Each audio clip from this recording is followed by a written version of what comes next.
Hello student, myself Yogesh Yadvanshi, faculty of chemistry from Resonance PCCB division, and today here we are to discuss one short revision of chemistry part from the science subject for 10th board. So start करते हैं chemistry में दो chapter हम यहाँ पर discuss कर रहे होंगे शॉर्ट में. First one carbon and its compound and second one is periodic table. तो फर्स्ट चैप्टर को हम स्टार्ट करते हैं. कुछ थ्योरी हम यहाँ पर डिस्कस करेंगे जो इंपॉर्टेंट है एग्जाम पॉइंट ऑफ व्यू से, एंड हम उसके बाद जो प्रीवियस ईयर बोर्ड में क्वेश्चन आए हुए हैं वो हम डिस्कस कर रहे होंगे. राइट, सो स्टार्ट करते हैं first chapter carbon and its compound. ठीक है, तो यहां पर सबसे first introduction, carbon and its compound का इंट्रोडक्शन. दैट मींस हम यहां पर बात कर रहे हैं कार्बन की, और ऑब्वियस है कि जो ऑर्गेनिक केमिस्ट्री है वहां पर carbon as a essential component है. तो ऑर्गेनिक केमिस्ट्री को अगर मैं डिफाइन करना चाहूं तो मेरे पास सबसे फर्स्ट डेफिनेशन जो आती है वो आती है ऑर्गेनिक कंपाउंड्स की. राइट, ऑर्गेनिक कंपाउंड की डेफिनेशन आती है. ऑर्गेनिक कंपाउंड्स क्या होंगे? वो कंपाउंड्स जो आपको ऑर्गन से ऑब्टेन्ड हो रहे हैं. दैट मींस लिविंग बींग से, एनिमल और प्लांट से, ऐसे कंपाउंड्स को हम बोल देते हैं ऑर्गेनिक कंपाउंड. आइसोलेटेड डायरेक्टली और indirectly from the living organism.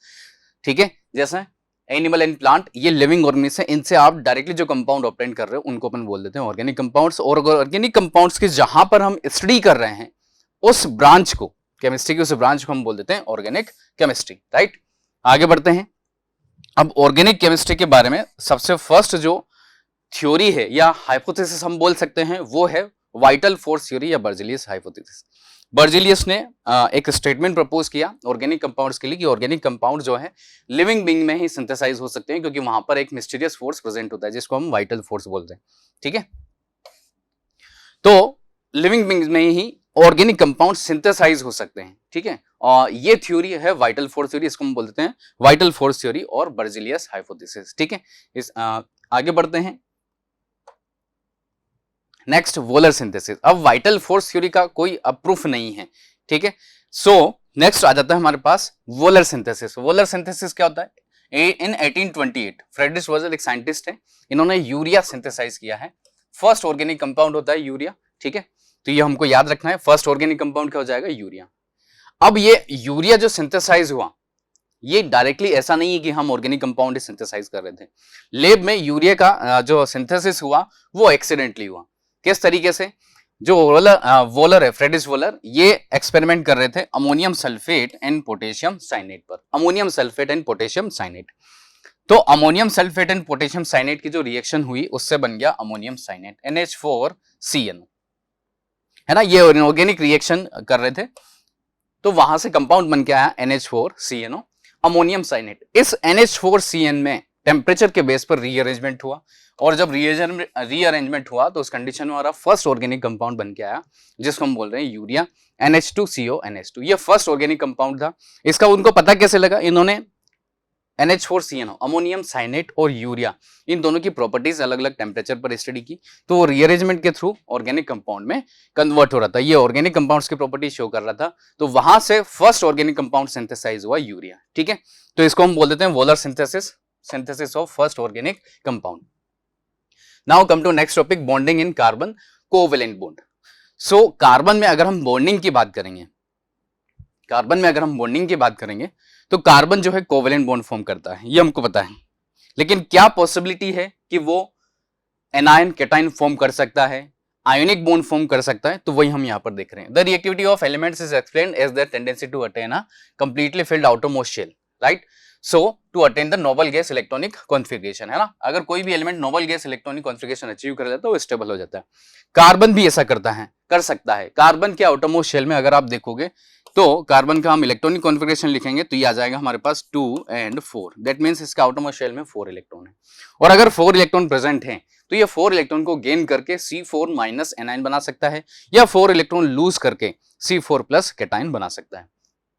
लेकिन कार्बन ऐसा नहीं कर रहा है. ठीक है, तो क्यों नहीं कर रहा है या क्यों नहीं कर पा रहा है वो हम देखते हैं. It could gain 4 electron forming C4 anion, but it would be difficult for the nucleus with 6 proton. क्योंकि देखो इस कंडीशन में क्या होगा, कार्बन है, अगर इसके न्यूक्लियस में 6 प्रोटॉन है, ये C4- एनायन बना रहा है. ऑब्वियस है 6 प्रोटॉन है, और टोटल इलेक्ट्रॉन की अगर हम बात करेंगे तो इलेक्ट्रॉन टोटल हो जाएंगे हमारे पास 10. तो 6 प्रोटॉन 10 इलेक्ट्रॉन्स को होल्ड नहीं कर सकते हैं, है ना, क्योंकि वहां पर जो अट्रैक्शन फोर्स होगा वो बहुत वीक हो जाएगा, तो C4- इसलिए नहीं बन पाता है। ठीक है, बात करेंगे C4+ की। इट कुड लूज 4 इलेक्ट्रॉन, और अगर 4 इलेक्ट्रॉन ये लूज कर देगा तो ये क्या बना रहा होगा, ये बना रहा होगा आपके पास C4+ cation, right, C4+ cation. और अगर C4+ कैटायन है तो उस कंडीशन में वहां पर भी क्या होगा, अगर हम इसकी स्ट्रक्चर देखें, जैसे C4+ कैटायन बना रहा है कार्बन C4+, तो इस कंडीशन में इसने जो अपने आउटर मोस्ट शेल के 4 इलेक्ट्रॉन हैं ये वाले, ये लूज कर दिए हैं। ठीक है, ये इलेक्ट्रॉन ये लूज कर देगा तो इसके पास टोटल इलेक्ट्रॉन बचेंगे 2, और जो इसके न्यूक्लियस में प्रोटॉन है वो है 6, राइट। अब ये ऐसा क्यों नहीं कर पा रहा है वो देखते हैं। देखो, जब आप इलेक्ट्रॉन रिमूव करोगे तो कार्बन पर नेगेटिव चार्ज आ चुका होगा, राइट। जैसे ही आप इलेक्ट्रॉन रिमूव करोगे कार्बन पर पॉजिटिव चार्ज आ जाएगा, और जो पॉजिटिव चार्ज इस पर आया है ये फर्दर जो आप इससे इलेक्ट्रॉन को रिमूव करोगे उनको अट्रैक्ट करेगा, जो इलेक्ट्रॉन यहां पर प्रेजेंट है उनको अट्रैक्ट करेगा। इस इलेक्ट्रॉन को अगर आप यहां से रिमूव करना चाहते हो तो ऑपोजिट चार्ज है, और ऑपोजिट चार्ज है इस पर पहले से पॉजिटिव चार्ज प्रेजेंट है, तो ये पॉजिटिव चार्ज इस इलेक्ट्रॉन को अट्रैक्ट करेगा। दैट मींस इजीली आप इलेक्ट्रॉन रिमूव नहीं कर पाओगे। दैट मींस C4+ कैटायन भी फॉर्म नहीं हो पाएगा। तो अब कार्बन किस तरीके से इस प्रॉब्लम को ओवरकम करता है? Carbon overcome this problem by sharing it's valence electron. जो 4 इलेक्ट्रॉन इसके आउटरमोस्ट शेल में प्रेजेंट है इनको ये शेयर कर लेता है, या तो दूसरे कार्बन एटम के साथ शेयर करेगा या फिर डिफरेंट एटम के साथ शेयर करेगा। ठीक है, किस तरीके से देखते हैं। अब ये जो शेयरिंग हो रही है उस शेयरिंग से ही कौन सा बॉन्ड फॉर्म होता है? उस शेयरिंग से ही बॉन्ड फॉर्म होगा कोवेलेंट बॉन्ड, और कोवेलेंट बॉन्ड की फॉर्मेशन से बहुत सारे मॉलिक्यूल्स का फॉर्मेशन हम देख सकते हैं। ठीक है, तो जैसे हाइड्रोजन मॉलिक्यूल का फॉर्मेशन आपको देखना है, ऑब्वियस है हाइड्रोजन का एटॉमिक नंबर 1 होता है, और अगर हम इसके लुईस डॉट स्ट्रक्चर बनाएंगे तो ये तो इसका इलेक्ट्रॉनिक कॉन्फ़िगरेशन हो गया। लुईस डॉट स्ट्रक्चर अगर मैं बनाऊंगा तो ये हो जाती है ना। इलेक्ट्रॉन को डॉट और क्रॉस से अगर हम रिप्रेजेंट कर रहे हैं तो हम उसको बोल देते हैं लुईस डॉट और क्रॉस स्ट्रक्चर। अब H2 मॉलिक्यूल आपको बनाना है, हाइड्रोजन H2, तो H2 बनाने के लिए आपको 2 हाइड्रोजन एटम चाहिए होंगे। इस तरीके से आप शेयरिंग दिखा सकते हो। ठीक है, तो ये दोनों जो एटम है, दोनों हाइड्रोजन एटम, ये क्या करेंगे, ये वाला हाइड्रोजन एटम इस इलेक्ट्रॉन को शेयर कर लेगा और ये वाला हाइड्रोजन इस इलेक्ट्रॉन को शेयर कर लेगा, और इस तरीके से बॉन्ड फॉर्म हो जाता है जिसको हम क्या बोल देते हैं, कोवेलेंट बॉन्ड। ठीक है, तो कार्बन भी क्या करता है, इसी तरीके से बॉन्ड बना रहता है। स्ट्रक्चर देखते हैं आगे। देखो, जैसे मैंने अभी बताया आपको, ये हाइड्रोजन एटम है ना, या आपने डॉट और क्रॉस से इलेक्ट्रॉन को रिप्रेजेंट कर दिया, यहाँ पर शेयरिंग हो गई तो ये H2 मॉलिक्यूल बन गया। एटम्स का जो शेयर्ड इलेक्ट्रॉन हो गए उसको अपन बोल देते हैं शेयर्ड पेयर या बॉन्डेड पेयर ऑफ इलेक्ट्रॉन। इस तरीके से हम इस बॉन्ड को रिप्रेजेंट करते हैं। ये बॉन्ड हमारे पास कैसा हो जाएगा, कोवेलेंट बॉन्ड। ठीक है, ये बॉन्ड हमारे पास कैसा होगा, कोवेलेंट बॉन्ड, इसको बोलेंगे कोवेलेंट बॉन्ड। ठीक है, तो ये कोवेलेंट बॉन्ड से जितने भी टाइप के मॉलिक्यूल बन रहे हैं या कोवेलेंट बॉन्ड जहां पर प्रेजेंट है वो हम यहां पर देख लेते हैं। जैसे फॉर्मेशन ऑफ H2O की फॉर्मेशन देखते हैं। 2 हाइड्रोजन एटम आपने इस तरीके से रिप्रेजेंट कर दिए, और एक ऑक्सीजन एटम जिसके आउटरमोस्ट शेल में टोटल 6 इलेक्ट्रॉन होंगे वो आपने इस तरीके से रिप्रेजेंट कर दिए। अब जब शेयरिंग होगी तो इस तरीके से वाटर मॉलिक्यूल का फॉर्मेशन हो जाएगा। उसको हम इस तरीके से देख सकते हैं, ये हाइड्रोजन का इलेक्ट्रॉन, ये ऑक्सीजन के इलेक्ट्रॉन जो क्रॉस से रिप्रेजेंट किए हुए हैं, तो ये स्ट्रक्चर इस टाइप से बन जाती है। That means sharing of electron इस टाइप से हो रहा है। ठीक है, ये H2O की स्ट्रक्चर हो जाएगी। Now come to CH4, formation of CH4। That means क्या, कार्बन हम बोल रहे थे कि कार्बन जो है अपने जो आउटर मोस्ट शेल में इलेक्ट्रॉन प्रेजेंट है उनको इस तरीके से शेयर कर लेता है। तो वो किस तरीके से शेयर कर रहा है देखते हैं। जैसे यहां पर हाइड्रोजन एटम प्रेजेंट है तो इसके इलेक्ट्रॉन को हमने क्रॉस से रिप्रेजेंट कर दिया है ना, इस तरीके से रिप्रेजेंट कर देंगे। अब शेयरिंग हो जाएगी, है ना। सेम स्ट्रक्चर आप देख सकते हो यहाँ पे बनी हुई है। ये हाइड्रोजन को हमने रिप्रेजेंट कर दिया है, और कार्बन के जो आउटरमोस्ट शेल में 4 इलेक्ट्रॉन थे वो रिप्रेजेंट कर दिए थे। तो ये जो बॉन्ड बनेगा शेयरिंग से, इस बॉन्ड को हम क्या बोल रहे हैं, इस बॉन्ड को हम बोल देते हैं कोवेलेंट बॉन्ड। तो कार्बन अपनी जो प्रॉब्लम है कि उसके आउटरमोस्ट शेल में टोटल 8 इलेक्ट्रॉन हो जाने चाहिए, वो इस तरीके से कंप्लीट कर लेता है ना, by the formation of covalent bond. 1 2 3 4 5 6 7 8 total 8 electron हो जाएंगे, और ये अपना ऑक्टेट किस तरीके से कंप्लीट कर रहा है, by the formation of covalent bond. आप देख सकते हो इस तरीके की स्ट्रक्चर यहां पर आएगी। ठीक है, आगे आएंगे फॉर्मेशन ऑफ डबल बॉन्ड। अब जो कोवेलेंट बॉन्ड होता है वो अलग अलग टाइप का होता है, single covalent bond, double covalent bond and triple covalent bond. तो सिंगल कोवेलेंट बॉन्ड हम देख चुके हैं, हाइड्रोजन हाइड्रोजन के बीच में जो होगा, कार्बन हाइड्रोजन के बीच में जो होगा वो सिंगल कोवेलेंट बॉन्ड है। डबल बॉन्ड की बात करते हैं, डबल बॉन्ड में क्या होगा, सिंगल कोवेलेंट बॉन्ड में हर एक ईच एटम जो होगा वो क्या कर रहा होगा, एक एक इलेक्ट्रॉन शेयर कर रहा होगा। डबल कोवेलेंट बॉन्ड में क्या होगा, एक एटम 2 इलेक्ट्रॉन शेयर कर रहा होगा, ठीक है। इस तरीके से आप देख सकते हो, जैसे ये दोनों इलेक्ट्रॉन है, ये दोनों इलेक्ट्रॉन है, तो ये शेयर हो रहे हैं यहाँ पर। तो ऑक्सीजन मॉलिक्यूल का फॉर्मेशन जो होता है, इसका बेस्ट एग्जांपल है डबल बॉन्ड की फॉर्मेशन का। आप इस तरीके से देख सकते हो, टोटल 2 शेयर्ड इलेक्ट्रॉन पेयर यहाँ पे प्रेजेंट होंगे, या हम बोल सकते हैं कि टोटल 4 इलेक्ट्रॉन प्रेजेंट होंगे, है ना। 1 pair is equal to 2 electron. तो ये स्ट्रक्चर बन जाएगी। यहां पर ये जो बॉन्ड होगा इसको हम क्या बोल देते हैं, इसको बोल देते हैं डबल बॉन्ड, ठीक है। डबल कोवेलेंट बॉन्ड भी बोल सकते हो और डबल बॉन्ड भी बोल सकते हो। सिमिलरली ट्रिपल बॉन्ड है ना, थर्ड टाइप कोवेलेंट बॉन्ड में single, double and triple. Triple में क्या होगा, टोटल इलेक्ट्रॉन पेयर जो शेयर्ड होंगे वो हो जाएंगे 3, that means total 6 electron share हो रहेंगे, और ईच एटम 3 इलेक्ट्रॉन का कंट्रीब्यूशन कर रहा होगा शेयरिंग में। तो आप देख सकते हो नाइट्रोजन की स्ट्रक्चर, नाइट्रोजन के आउटरमोस्ट शेल में 5 इलेक्ट्रॉन प्रेजेंट होते हैं, क्योंकि नाइट्रोजन का एटॉमिक नंबर 7 है, इलेक्ट्रॉनिक कॉन्फ़िगरेशन लिखोगे तो 2 5 आ जाएगा। ये 5 इलेक्ट्रॉन है, 5 इलेक्ट्रॉन हमने रिप्रेजेंट कर दिए, उसमें से 3 इलेक्ट्रॉन दोनों नाइट्रोजन एटम शेयर कर लेते हैं और ट्रिपल कोवेलेंट बॉन्ड का फॉर्मेशन कर लेते हैं। तो ये जो बॉन्ड यहाँ पे प्रेजेंट है इसको हम क्या बोल देते हैं, इसको हम बोल देते हैं ट्रिपल बॉन्ड, ठीक है। चलिए आगे बढ़ते हैं। Next, characteristic property of covalent compound, that means अगर कोवेलेंट बॉन्ड प्रेजेंट है ना, तो ऐसे कंपाउंड को हम क्या बोल रहे हैं, कोवेलेंट कंपाउंड। और कोवेलेंट कंपाउंड की प्रॉपर्टीज क्या क्या होती है, डिस्कस करते हैं वन बाय वन। सबसे first, covalent compound consist of molecules. अब ये मॉलिक्यूल कैसे होंगे, कोवेलेंटली बॉन्डेड मॉलिक्यूल, राइट। तो कोवेलेंट कंपाउंड में क्या प्रेजेंट होगा, कोवेलेंट बॉन्ड प्रेजेंट होगा, वाटर, हाइड्रोजन क्लोराइड, मीथेन, है ना, इन सब में क्या है, कोवेलेंट बॉन्ड प्रेजेंट है, ठीक है। चलिए आगे बढ़ते हैं। Next property, physical state. Physical state की बात करते हैं। Weak van der Waals force present होते हैं कहां पर, कोवेलेंट मॉलिक्यूल में। जिन कंपाउंड में कोवेलेंट बॉन्ड बना हुआ है वहां पर week van der Waals force present होता है, ठीक है। तो नॉर्मल कंडीशन में ये लिक्विड स्टेट में एग्जिस्ट करेंगे, ठीक है। जैसे आपका एग्जांपल आप देख सकते हो, हाइड्रोजन क्लोराइड, मीथेन, ये गैसियस फॉर्म में होंगे। देखो यहां पर क्या है कि week van der Waals force present है, दैट मींस कोवेलेंट कंपाउंड तीनों स्टेट में एग्जिस्ट कर सकते हैं, solid, liquid and gas. Solid की बात करोगे तो ग्लूकोज हो जाएगा, है ना, ग्लूकोज,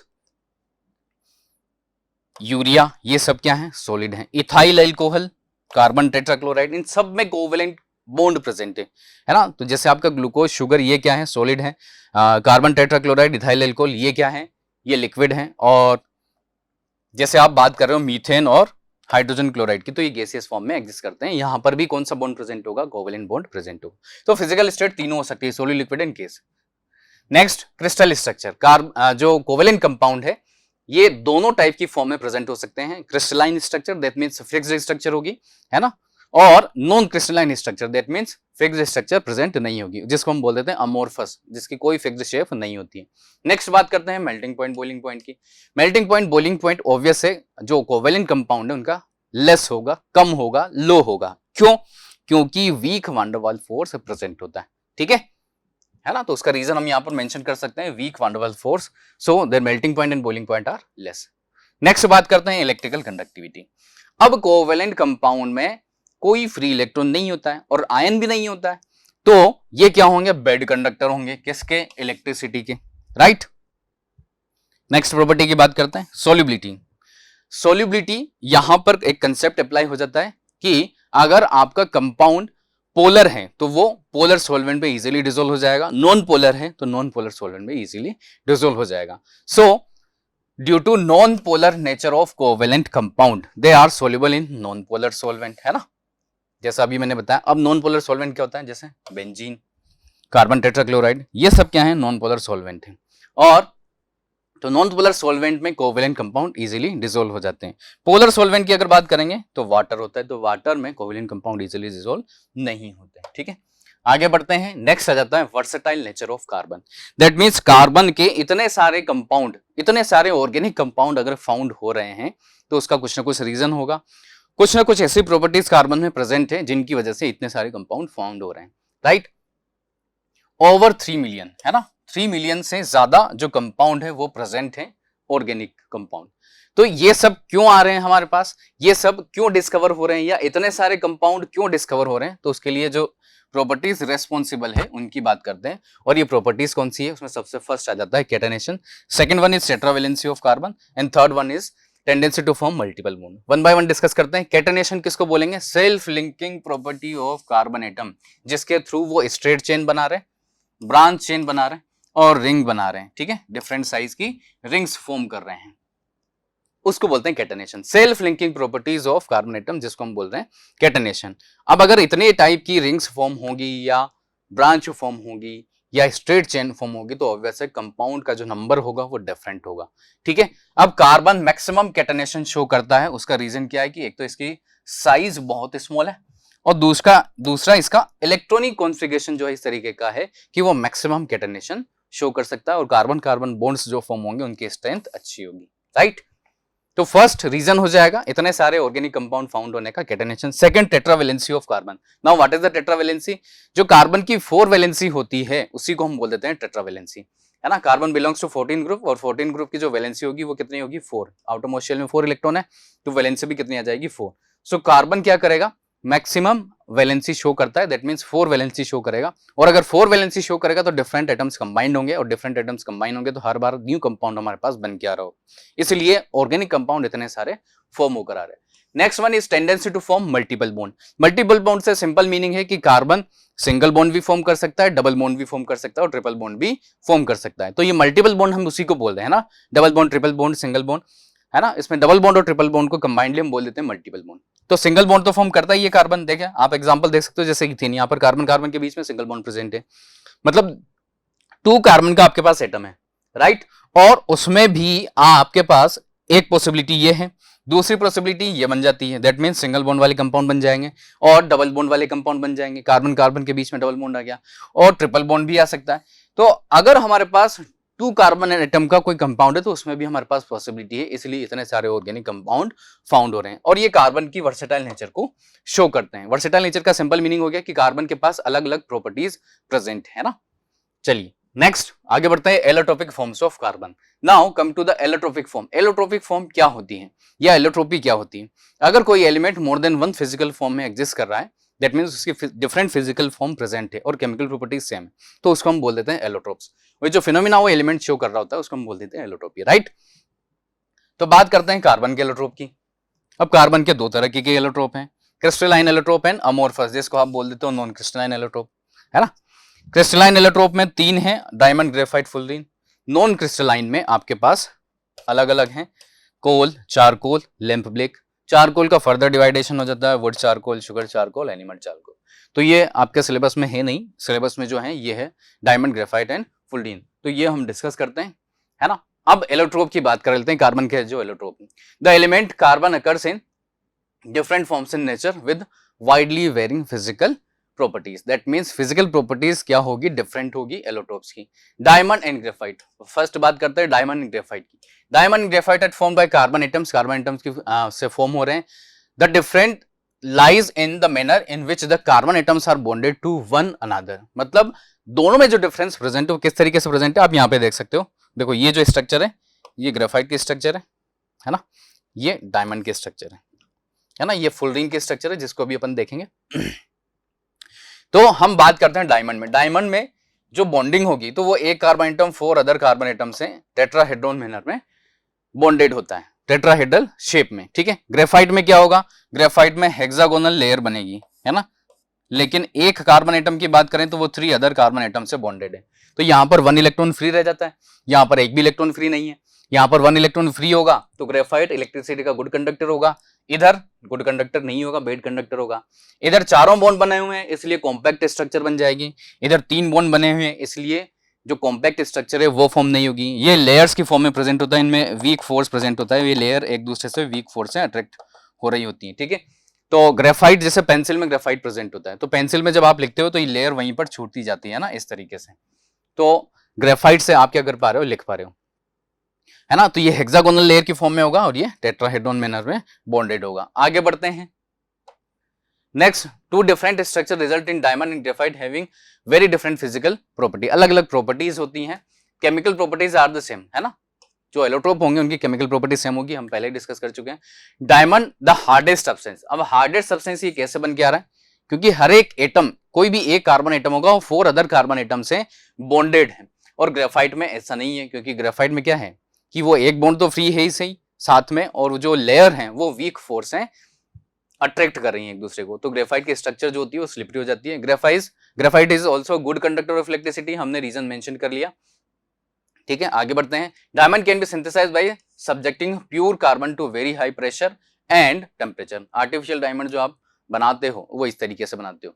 सिंथेटिक डायमंड, जिसको हम आर्टिफिशियल डायमंड बोल रहे हैं, are small but otherwise indistinguishable, मतलब आप डिफरेंस नहीं कर सकते हो जो नेचुरल डायमंड्स होता है उससे। फुलरीन की बात करते हैं, जो थर्ड एलोट्रोप है, इसको purest allotropic form of carbon बोल देते हैं, है ना।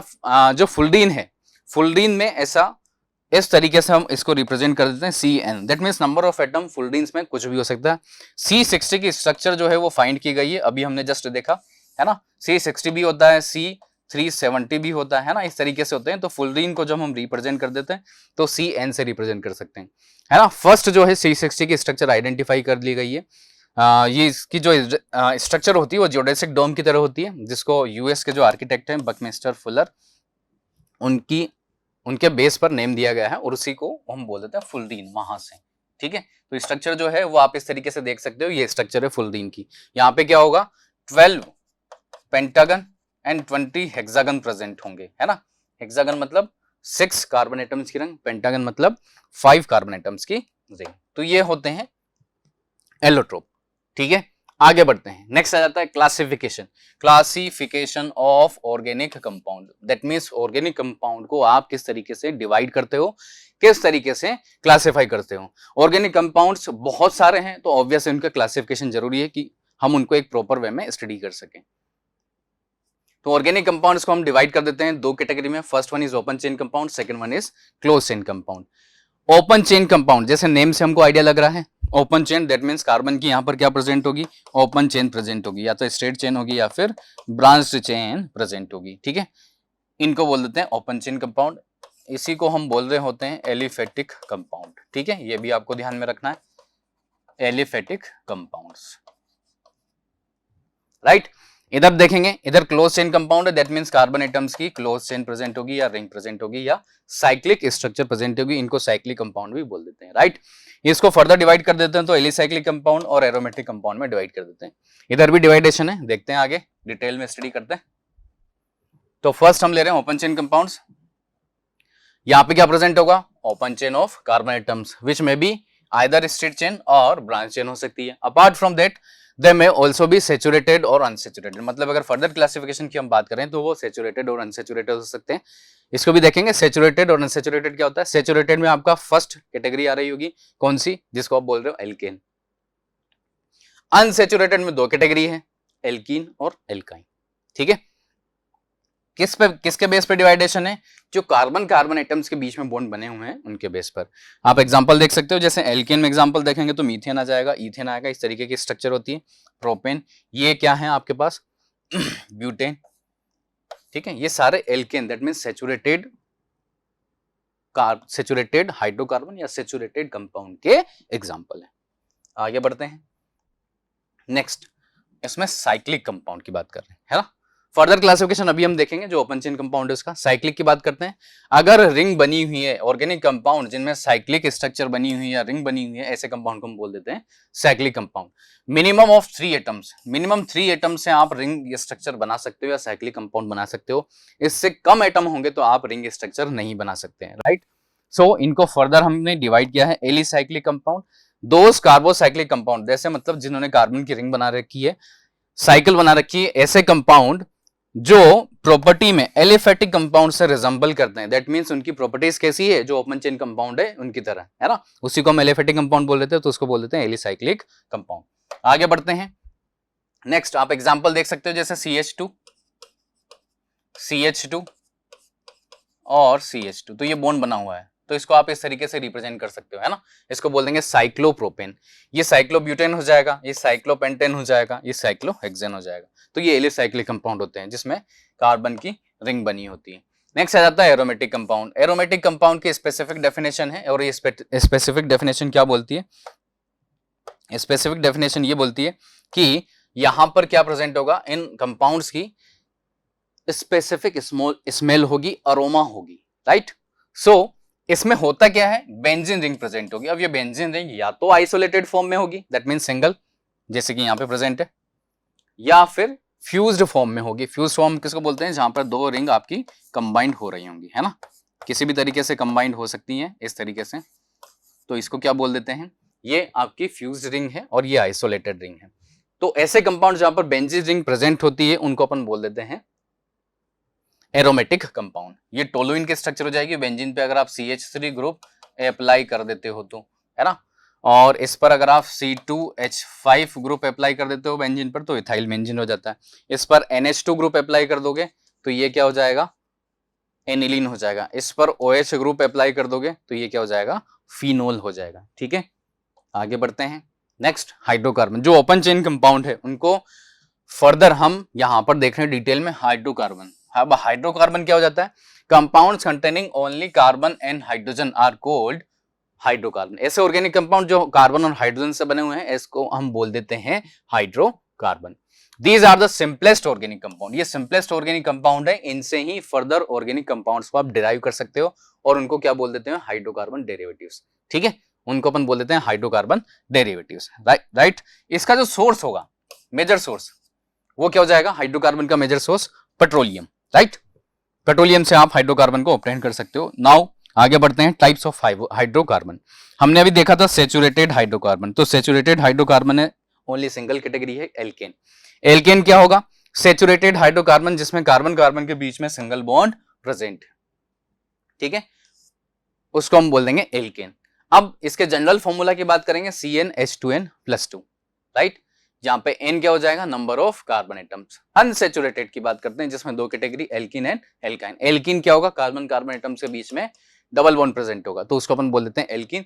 यहाँ पर जनरल फॉर्मूला जो होगा CnH2n हो जाएगा। एग्जांपल आप देख सकते हो C2H4 C3S6। स्ट्रक्चर अगर बात करेंगे तो इस तरीके से बनेगी C2H4 की, ये आप देख सकते हो।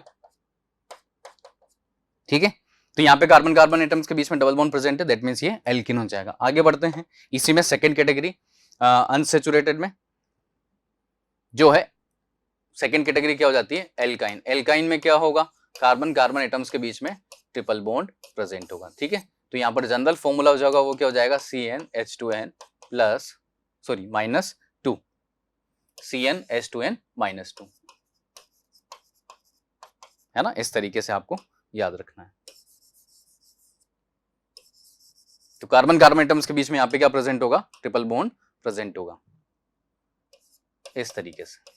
ठीक है, तो ये फर्स्ट ऑर्गेनिक कंपाउंड आपका C2H2 हो जाएगा in case of alkyne, right. आगे बढ़ते हैं, नेक्स्ट होमोलोगस सीरीज। ठीक है, हाइड्रोकार्बन आपने पढ़ लिया। नेक्स्ट इंपॉर्टेंट टॉपिक जो आता है वो आता है होमोलोगस सीरीज। अब होमोलोगस सीरीज क्या होता है, होमोलोगस सीरीज क्या होगा, अ series of similarly constituted compound, ऐसे कंपाउंड जो सेम तरीके से बने हुए हैं जिसमें मेंबर जो दो एडजेसेंट मेंबर होंगे, दो कॉन्जिक्यूटिव मेंबर होंगे, वहां पर जो डिफरेंस होगा वो किसका होगा, CH2 ग्रुप का, या 14 मोलिकुलर मास का डिफरेंस होगा। क्योंकि CH2 का जो मास है वो भी कितना जाएगा, कार्बन 12 और हाइड्रोजन का मास 2 है ना, दो एटम का, तो वो 14 आ जाएगा। तो 14 मोलिक्यूल मास का जो डिफरेंस आ रहा होगा या CH2 ग्रुप का डिफरेंस आ रहा होगा, उसको हम बोल देंगे दो एडजेसेंट मेंबर में, उसको हम बोल देंगे होमोलोगस सीरीज। ठीक है, तो क्या हो जाएगा, a series of similarly constituted compound in which two adjacent member या two consecutive member differ by CH2 group और 14 molecular mass is known as homologous series, right. ठीक है, इसको बोलते हैं होमोलोगस सीरीज। अब अभी बात कर लेते हैं कैरेक्टरिस्टिक्स ऑफ होमोलोगस सीरीज की, होमोलोगस सीरीज की प्रॉपर्टीज क्या क्या है। तो प्रॉपर्टीज में बात करेंगे, सबसे फर्स्ट तो सेम जनरल फॉर्मूला से आप इनको रिप्रेजेंट कर सकते हो। जैसे एल्केन की बात करेंगे तो CnH2n+2, सारे मेंबर को हम इस तरीके से रिप्रेजेंट कर सकते हैं। ठीक है, नेक्स्ट, कोई भी दो कॉन्जिक्यूटिव मेंबर जो होंगे वो डिफर कर रहे होंगे किससे, वो डिफर कर रहे होंगे या तो 14 मोलिकुलर मास जैसा मैंने अभी आपको बताया, या फिर CH2 ग्रुप से। ठीक है, आगे बात करते हैं, different member in a series है वो कॉमन फंक्शनल ग्रुप, लाइक जैसे आपकी एल्कोहल की होमोलोगस सीरीज है तो वहां पर फंक्शनल ग्रुप क्या प्रेजेंट होगा, OH सब में, है ना। जैसे आप इधर देख सकते हो एग्जांपल, फर्स्ट मेंबर की बात करेंगे तो CH3OH हो जाएगा, सेकंड मेंबर की बात करेंगे तो C2H5OH हो जाएगा। अब इन दोनों में डिफरेंस कितना है, इन दोनों में डिफरेंस आ रहा है CH2 ग्रुप का, इस तरीके से। The member in any particular family have almost identical chemical properties, that means उस होमोलोगस सीरीज में जितने भी मेंबर होंगे सबकी केमिकल प्रॉपर्टीज सेम होगी। फिजिकल प्रॉपर्टीज के बारे में बात करें तो physical properties like melting point, boiling point, density, mass, ये सब क्या होगा, इंक्रीज होगा रेगुलरली, ग्रेजुअल इंक्रीज होगा, रेगुलर ग्रेडेशन होगा with increase in the molecular mass. जैसे जैसे मास बढ़ता जाएगा वैसे वैसे मेल्टिंग पॉइंट, बॉइलिंग पॉइंट भी इंक्रीज होता जाएगा। The member of a particular series can be prepared almost by the same identical method, मतलब सेम मेथड से आप इनको प्रिपेयर कर सकते हो, है ना। जिस मेथड से जैसे आप मीथेन को प्रिपेयर कर रहे हो उसी मेथड से आप इथेन को भी प्रिपेयर कर सकते हो। नेक्स्ट बात करेंगे होमोलोग्स, है ना। जो मेंबर होते हैं सीरीज के, है ना, उन मेंबर्स को हम क्या बोल रहे होते हैं, होमोलोग्स बोल रहे होते हैं। The different member of homologous series are known as homologues, right. अब हम यहां पर कुछ एग्जांपल देख लेंगे, जैसे होमोलोगस सीरीज ऑफ एल्केन, तो एल्केन का जनरल फॉर्मूला CnH2n पहले हम देख चुके हैं। तो n की वैल्यू अगर मैं 1 पुट करता हूं तो CH4 आएगा, उसको हम क्या बोल रहे हैं, मीथेन। n की वैल्यू 2 पुट कर देते हैं तो C2H6 आएगा, उसको क्या बोलते हैं, इथेन। n की वैल्यू अगर 3 पुट कर रहे हैं तो C3H8 आएगा, उसको क्या बोलते हैं, प्रोपेन बोल रहे हैं, ठीक है, इस तरीके से। तो ये क्या हो गए, ये होमोलोग्स हो गए, ये क्या हो जाएंगे, होमोलोग्स हो जाएंगे, ठीक है। आगे बढ़ते हैं, जैसे एग्जांपल आपके पास हो गया होमोलोग्स का। अब आ जाते हैं कि इस चैप्टर से बोर्ड में, सीबीएसई बोर्ड में अभी तक किस किस टाइप के क्वेश्चन आए, जो आपका सिलेबस है उससे किस टाइप के क्वेश्चन बन चुके हैं। तो प्रीवियस ईयर प्रॉब्लम है, पीवाईक्यूज यहां पर हम देख रहे हैं। व्हाट आर द हाइड्रोकार्बन, पहली बात कि हाइड्रोकार्बन क्या होते हैं, तो इसका आंसर क्या हो जाएगा, compounds made up of carbon and hydrogen, made up of carbon and hydrogen, उसको क्या बोल देंगे, हाइड्रोकार्बन बोल देते हैं। ऐसे ऑर्गेनिक कंपाउंड जो कार्बन हाइड्रोजन से बने हुए हों, ऐसे कंपाउंड को हम क्या बोल देते हैं, हाइड्रोकार्बन बोल देते हैं, ठीक है। Write the name and general formula, पहले नेम लिखना है फिर जनरल फॉर्मूला लिखना है, किसका, सेचुरेटेड हाइड्रोकार्बन। तो सेचुरेटेड हाइड्रोकार्बन का नेम अभी हमने पढ़ा, एल्केन।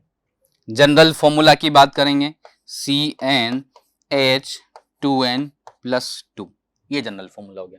अनसेचुरेटेड की बात करेंगे तो अनसेचुरेटेड में हमारे पास दो कैटेगरी है।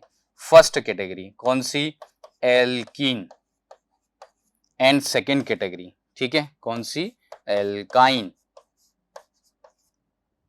एल्कीन का जनरल फॉर्मूला CnH2n, एल्काइन का जनरल फॉर्मूला CnH2n-2, ठीक है। तो ये आपने right the name and general formula of saturated and unsaturated hydrocarbon and draw the structure of one hydrocarbon of each type. अब इसके भी एक मेंबर की स्ट्रक्चर बनानी है, इसके भी बनानी है और इसके भी बनानी है। नेक्स्ट आपसे पूछा है how can an unsaturated hydrocarbon be made saturated, ठीक है। तो स्ट्रक्चर की बात करेंगे तो अभी हमने मीथेन की स्ट्रक्चर बनाई थी इस तरीके से, है ना, यहाँ पे सिंगल बॉन्ड प्रेजेंट होगा तो ये इस तरीके से बना दिया। एल्कीन की बात करेंगे तो अभी आपने C2H4 इथीन की स्ट्रक्चर बनाई है ना, इस तरीके से आपका इथीन की स्ट्रक्चर बन जाएगी, ठीक है। इथाइन की बात कर लेते हैं, ट्रिपल बॉन्ड प्रेजेंट होगा तो ये इस तरीके से स्ट्रक्चर बन जाएगी। अब क्या करना है, इसको C2H2 या C2H4 को आपको कन्वर्ट करना है किसमें, इसमें। मतलब क्या होना चाहिए, कार्बन कार्बन एटम्स के बीच में सिंगल बॉन्ड होना चाहिए, यहां पे डबल बॉन्ड है। तो अब मैं क्या करूंगा, जैसे मान लो इससे मुझे सैचुरेटेड बनाना है, एल्केन बनाना है, तो मैं इस बॉन्ड को यहां से रिमूव कर दूं और इस बॉन्ड को रिमूव करके इसकी जगह पे क्या अप्लाई कर दूं, हाइड्रोजन। तो अगर मैं हाइड्रोजन अप्लाई कर दूंगा तो ये क्या हो जाएगा, ईथेन हो जाएगा। दैट मीन्स अनसैचुरेटेड से आपने क्या बना दिया, सैचुरेटेड बना दिया, ठीक है। तो अब ये कैसे बना सकते हैं, बाय एडिंग हाइड्रोजन, है ना, बाय एडिंग हाइड्रोजन आप अनसैचुरेटेड से सैचुरेटेड बना सकते हो। तो उसका सिंपल आंसर हो जाएगा how can an unsaturated hydrocarbon be made saturated, by hydrogenation, addition of hydrogen, hydrogen को हम क्या बोल देते हैं, हाइड्रोजनेशन, ठीक है। तो by the hydrogenation you can made an unsaturated compound to saturated compound. बस ये सिंपल सा आंसर इस तरीके से लिखना था, ठीक है। आगे बढ़ेंगे। Next, what are the homologous series of carbon compounds. Carbon compounds की होमोलोगस सीरीज क्या होती है? Write the molecular formula of two consecutive members of homologous series of aldehyde। Aldehyde पूछा है इसमें, उनकी होमोलोगस मेंबर्स पूछे हैं। State which part of the compounds determine there physical and chemical properties, ठीक है। एल्डिहाइड के बारे में बात की है, तो पहले तो हम देख लेंगे कि होमोलोगस सीरीज क्या होती है। तो होमोलोगस सीरीज की अभी हमने डेफिनेशन देखी, a series of similarly constituted compounds in which the member to conjugative member differ by CH2 group, उसको हम क्या बोल देते हैं, homologous series. That means member में जो डिफरेंस आएगा वो किसका आएगा, CH2 ग्रुप का आएगा, right. Write the molecular formula of two consecutive member of homologous series of aldehyde. तो पहले हम बात कर लेते हैं कि एल्डिहाइड क्या होता है और फिर उसकी बात कर लेते हैं कि एल्डिहाइड की होमोलोगस सीरीज क्या होगी। तो जहां पर इस तरीके का फंक्शनल ग्रुप प्रेजेंट होगा उसको हम बोल देते हैं एल्डिहाइड, ठीक है। अब हमको क्या करना है, write formula of two conjugative member of homologous series of aldehyde. तो यहां पर देखो, अगर मैं इसमें H ऐड कर दूं तो ये मेरे पास फर्स्ट मेंबर बन जाएगा होमोलोगस सीरीज का, होमोलोगस सीरीज ऑफ एल्डिहाइड। तो ये आपने क्या लिख दिया, फॉर्मूला, मोलिकुलर फॉर्मूला हो गया। कैसे लिखोगे, HCHO, ये फर्स्ट मेंबर हो गया। अब इसमें क्या, हमको पता है कि CH2 ग्रुप का डिफरेंस आ रहा है, तो इसमें मैं CH2 ऐड कर दूंगा, तो HCH2 दैट मींस ये हो गया CH3CHO, ये आपका सेकंड मेंबर हो गया। ये फॉर्मूले लिख दिया आपने, राइट। आगे बढ़ते हैं। State which part of these compound determine there physical and chemical property. तो अब आप इसमें देखो, जैसे ये वाला एग्जांपल ही ले रहे हो आप, है ना, ये वाला एग्जांपल ले सकते हो, है ना। इसको और अगर मैं स्ट्रक्चर को एक्सपेंड कर दूंगा तो इस तरीके की स्ट्रक्चर आती है, ठीक है, ये इस तरीके की स्ट्रक्चर आएगी। अब इसमें ये जो पार्ट है एल्डिहाइड ग्रुप, ये किसको रेस्पॉन्सिबल है, किसके लिए, केमिकल प्रॉपर्टीज के लिए। किसके लिए रेस्पॉन्सिबल होगा, केमिकल प्रॉपर्टीज के लिए। और ये किसके लिए रेस्पॉन्सिबल है, जो हाइड्रोकार्बन पार्ट है, ये फिजिकल प्रॉपर्टीज के लिए। बस इतने में आपका आंसर कंप्लीट हो जाता है। तो इस तरीके से आंसर आपको लिखना है, ठीक है। तो केमिकल प्रॉपर्टीज कौन डिटरमाइन कर रहा है, functional group part.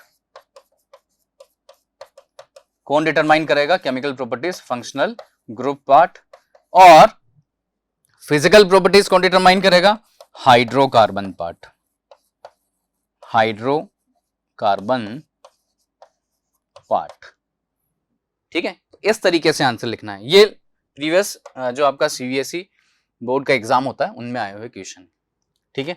Next question देखते हैं। Right the number of covalent bonds in the molecule of ethane. अब पहली बात, कोवेलेंट बॉन्ड फाइंड करने हैं, किस में फाइंड करना है, ईथेन में। तो पहले तो ईथेन का फॉर्मूला पता होना चाहिए।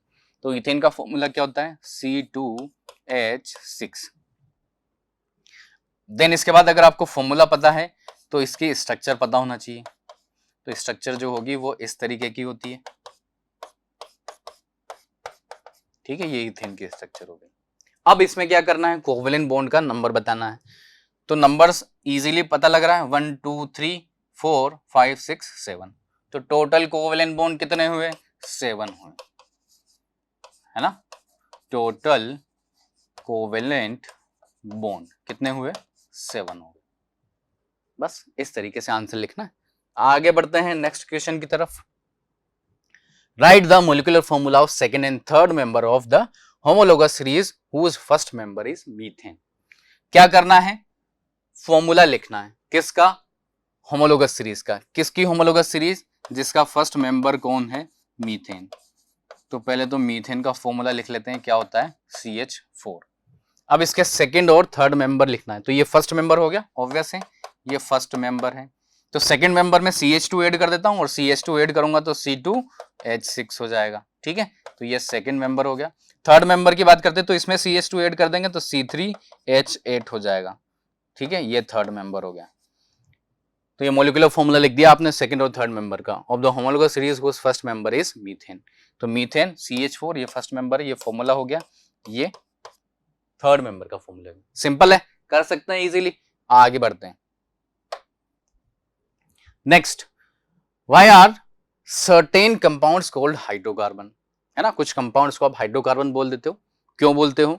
Right the general formula of the homologous series of alkene. देखो बार बार सिमिलर क्वेश्चन आ रहे हैं, दैट मींस आपको ये पता लग गया होगा कि होमोलोगस सीरीज यहां से सबसे ज्यादा इंपॉर्टेंट हो जाती है ना, एल्केन, एल्कीन एंड एल्काइन। दूसरा जो टॉपिक रिमेनिंग बचता है वो आ जाता है आपका versatile nature of carbon, and third one is allotropes. ठीक है, क्या करना है, हाइड्रोकार्बन क्या होता है ये बताना है, जनरल फॉर्मूला लिखना है किसका, homologous series of alkane, alkene and alkyne का। Also draw the structure of first member of each series, तीनों की फर्स्ट स्ट्रक्चर ड्रॉ करनी। अभी देखा हाइड्रोकार्बन किसको बोलते हैं, compounds made up of carbon and hydrogen are called hydrocarbon. General formula for the homologous series of alkane, तो ये यहां पर हम लिख लेंगे जनरल फॉर्मूला। ठीक है, कैसे लिखोगे, इधर आ जाएगा एल्केन सीरीज, इधर आ जाएगा एल्कीन सीरीज,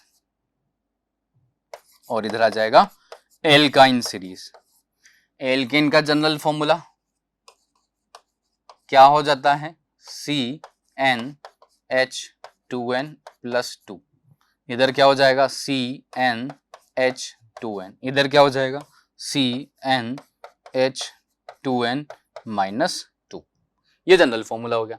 और क्या करना है, draw the structure of first member of each series. अब इसका फर्स्ट मेंबर CH4 होता है।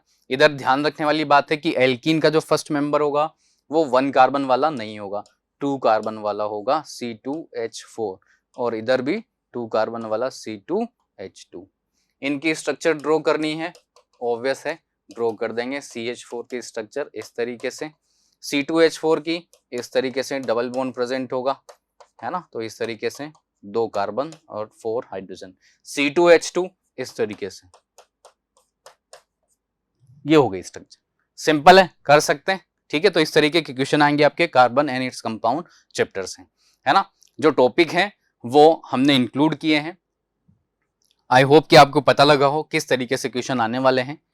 चलिए आगे बढ़ते हैं नेक्स्ट डिस्कशन की तरफ। और नेक्स्ट जो हमारा चैप्टर है वो है periodic classification of elements, that means periodic table हम उसको बोल रहे हैं, राइट। आगे बढ़ते हैं, बात करते हैं इंट्रोडक्शन की। Introduction that means periodic table क्या होगा। तो पीरियोडिक टेबल हम किसको बोल रहे हैं, a periodic table may be defined as the table giving the arrangement of all known elements. जितने भी एलिमेंट अभी तक डिस्कवर हो चुके हैं उनको एक टेबुलर फॉर्म में अगर हम अरेंज कर रहे हैं तो हम उसको बोल देते हैं पीरियोडिक टेबल। और हम इस तरीके से अरेंज कर रहे हैं कि जो सिमिलर प्रॉपर्टीज वाले एलिमेंट हैं वो सिमिलर प्रॉपर्टीज वाले एलिमेंट सेम वर्टिकल कॉलम में आ जाएंगे, और डिफरेंट प्रॉपर्टीज वाले एलिमेंट को हम सेपरेट कर रहे होंगे। तो उस ऐसे टेबल को, ऐसा अरेंजमेंट को हम क्या बोल देते हैं, पीरियोडिक टेबल या पीरियोडिक क्लासिफिकेशन ऑफ एलिमेंट। अब ऐसा तो नहीं है कि डायरेक्ट मॉडर्न पीरियोडिक टेबल आ गई हो, है ना, पहले भी बहुत सारे अटेम्प्ट्स हुए हैं, तो उन अटेम्प्ट्स को हम 1 बाय 1 स्टडी करते हैं, है ना। Earlier attempts to classify the elements, first one is metal non metal, जिसको लेवोइजर ने प्रपोज किया है।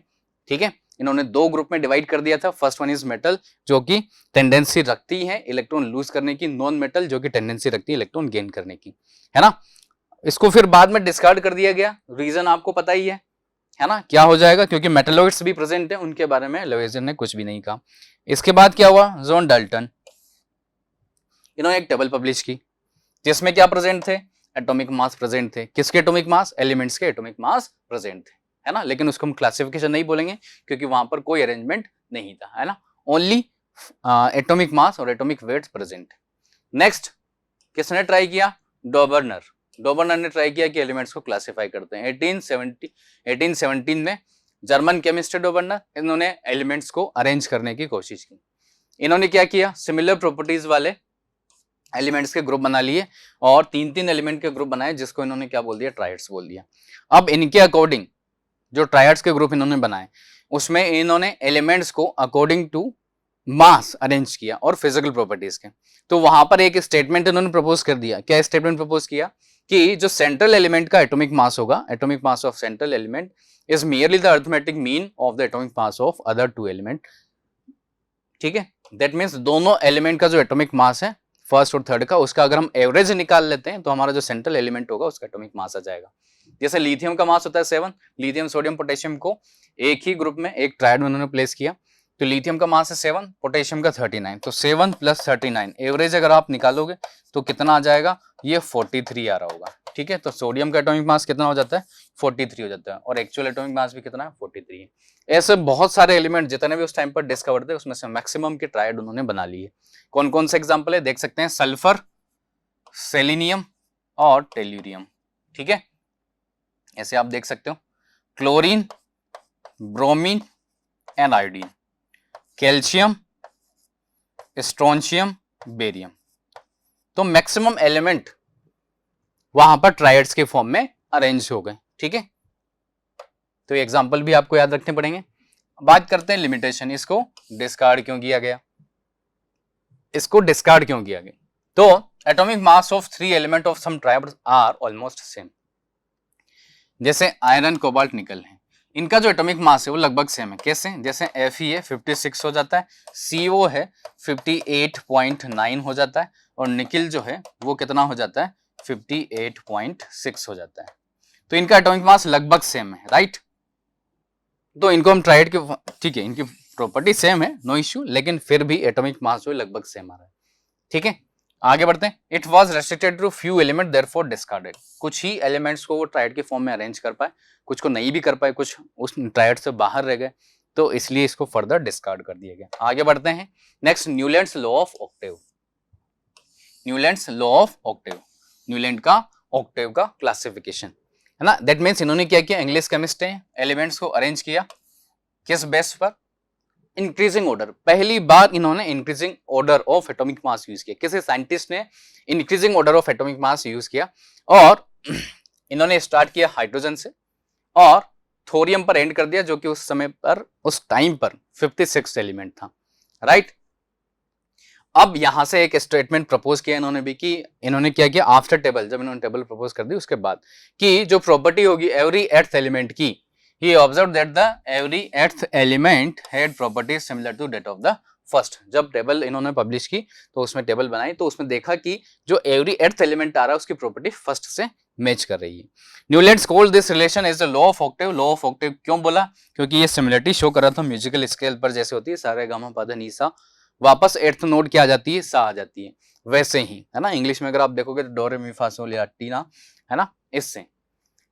अब जो टेबल है न्यूलैंड्स ने जो प्रपोज की वो इस तरीके की है ना, जैसे आप देख सकते हो डो रे मी फा सो ला टी, वापस क्या जाएगा, डो आ जाएगा, सारे गामा पा धा नी सा, है ना। तो ये हाइड्रोजन आ गया, फर्स्ट एलिमेंट से हाइड्रोजन से स्टार्ट किया और थोरियम पर एंड किया। अब इसमें नोबल गैसेस इंक्लूड नहीं है, हाइड्रोजन के बाद हीलियम आना चाहिए था, तो वो क्यों नहीं आया, क्योंकि उस टाइम तक हीलियम डिस्कवर ही नहीं होता है, इसलिए वो क्लासिफिकेशन में नहीं आया। ठीक है, आप यहाँ पे देख सकते हो, जो कि हम इसके डीमेरिट या लिमिटेशन में पढ़ रहे होंगे, कि इसमें 2 एलिमेंट प्लेस्ड है, कोबाल्ट एंड निकल। एक स्लॉट में 2 एलिमेंट, यहाँ पे भी देख सकते हो सीरियम एंड लेंथेनम, एक स्लॉट में 2 एलिमेंट, है ना। तो ये क्लासिफिकेशन जो था ओनली कैल्शियम तक ही एप्लीकेबल था, क्योंकि कैल्शियम के बाद अगर आप देखोगे तो ये प्रॉपर्टीज जो हैं ये इसके फर्स्ट एलिमेंट से मैच नहीं करेगी, है ना। तो ये कैल्शियम तक ही एप्लीकेबल है, यहीं तक लाइटर एलिमेंट्स तक ही एप्लीकेबल है। आगे बढ़ते हैं। लिमिटेशन, लिमिटेशन में वही पॉइंट हम डिस्कस कर रहे हैं। Law of octave was found to be applicable only up to calcium. Calcium के आगे एप्लीकेबल नहीं था, क्यों नहीं था, क्योंकि हायर एटॉमिक मास वाले एलिमेंट में प्रॉपर्टीज जो है मिसमैच होकर आ रही है, right. Position of hydrogen along with fluorine and chlorine, hydrogen को फ्लोरीन और क्लोरीन के साथ रख दिया, जो कि केमिकल प्रॉपर्टीज मैच नहीं कर रही थी। न्यूलैंड प्लेस्ड 2 एलिमेंट, 2 एलिमेंट, जैसे अभी अपन ने देखा cerium and lanthanum, cobalt and nickel, उनको सेम स्लॉट में प्लेस किया, लेकिन एक एलिमेंट को एक ही स्लॉट में प्लेस करना चाहिए अगर आप क्लासिफिकेशन प्रपोज कर रहे हो तो। ठीक है,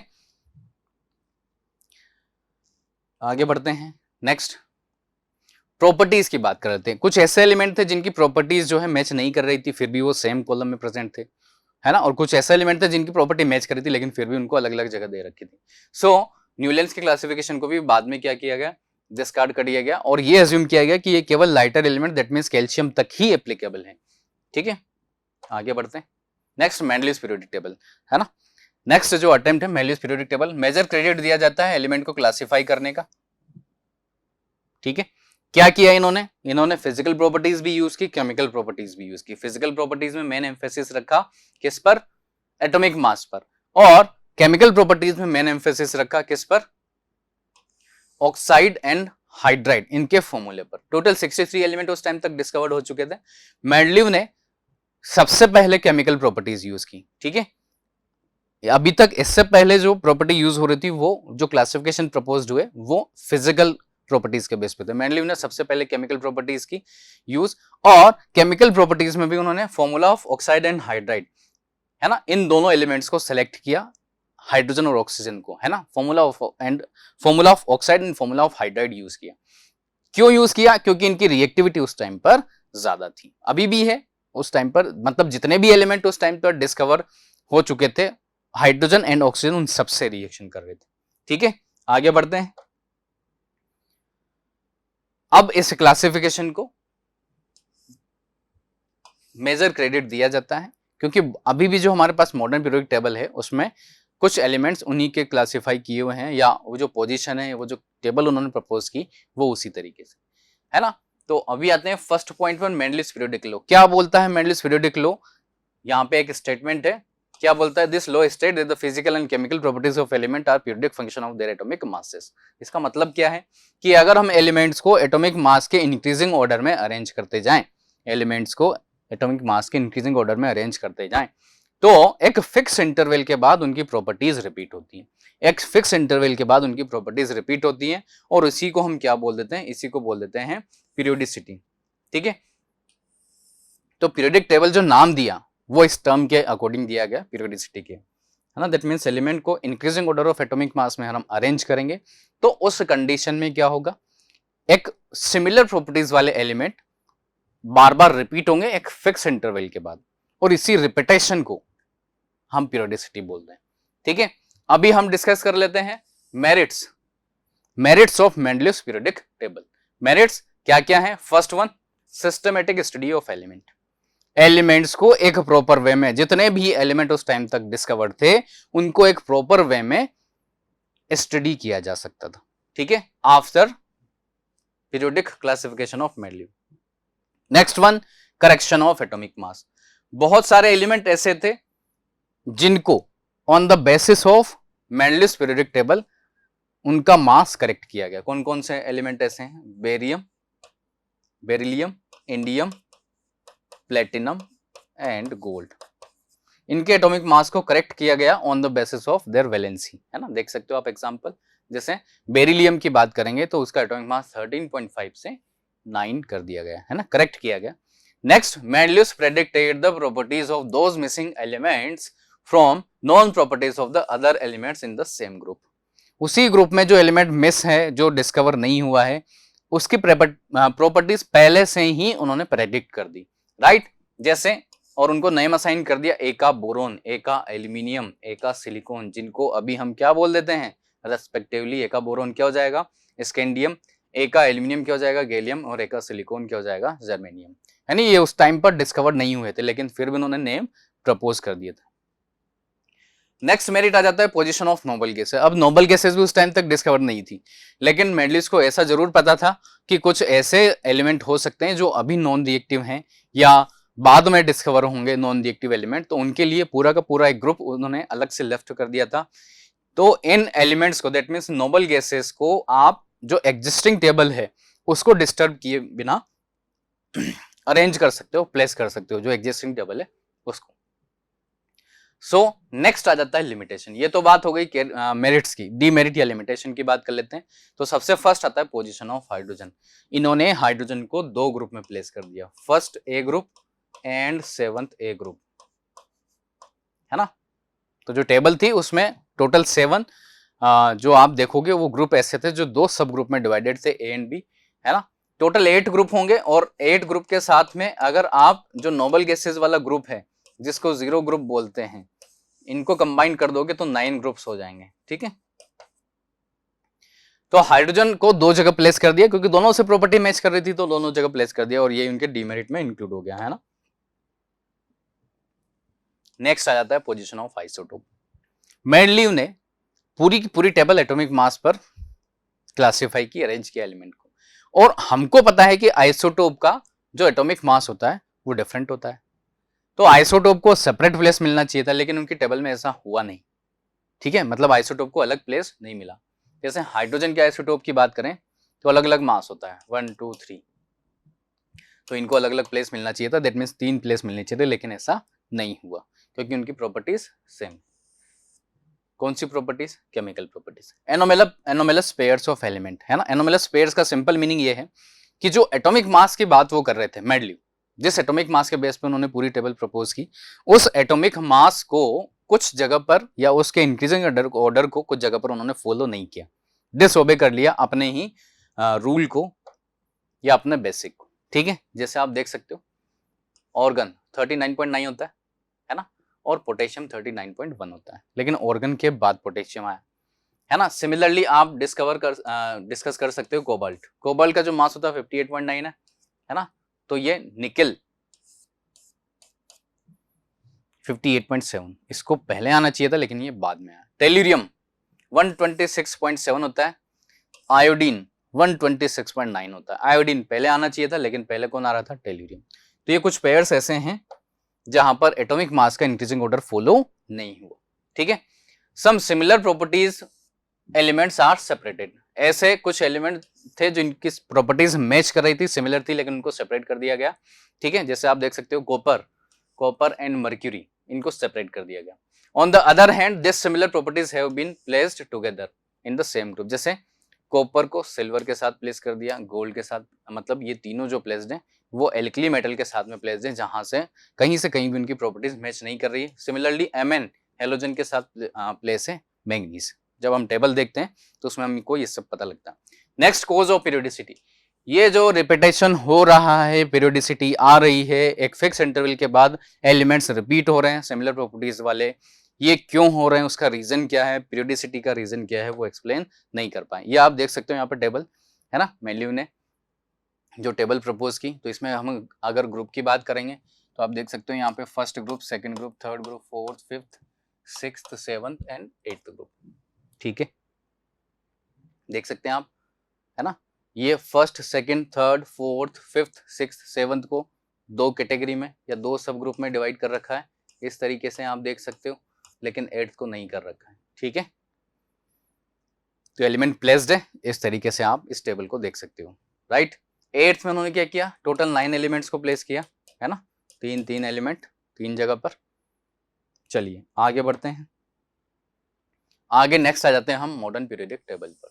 1913 में इंग्लिश फिजिसिस्ट है हेनरी मोजले, उन्होंने एक एक्सपेरिमेंट किया।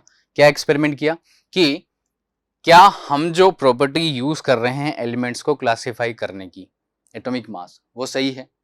अगर सही होती तो हमारे पास इतने डीमेरिट नहीं आ रहे होते, राइट।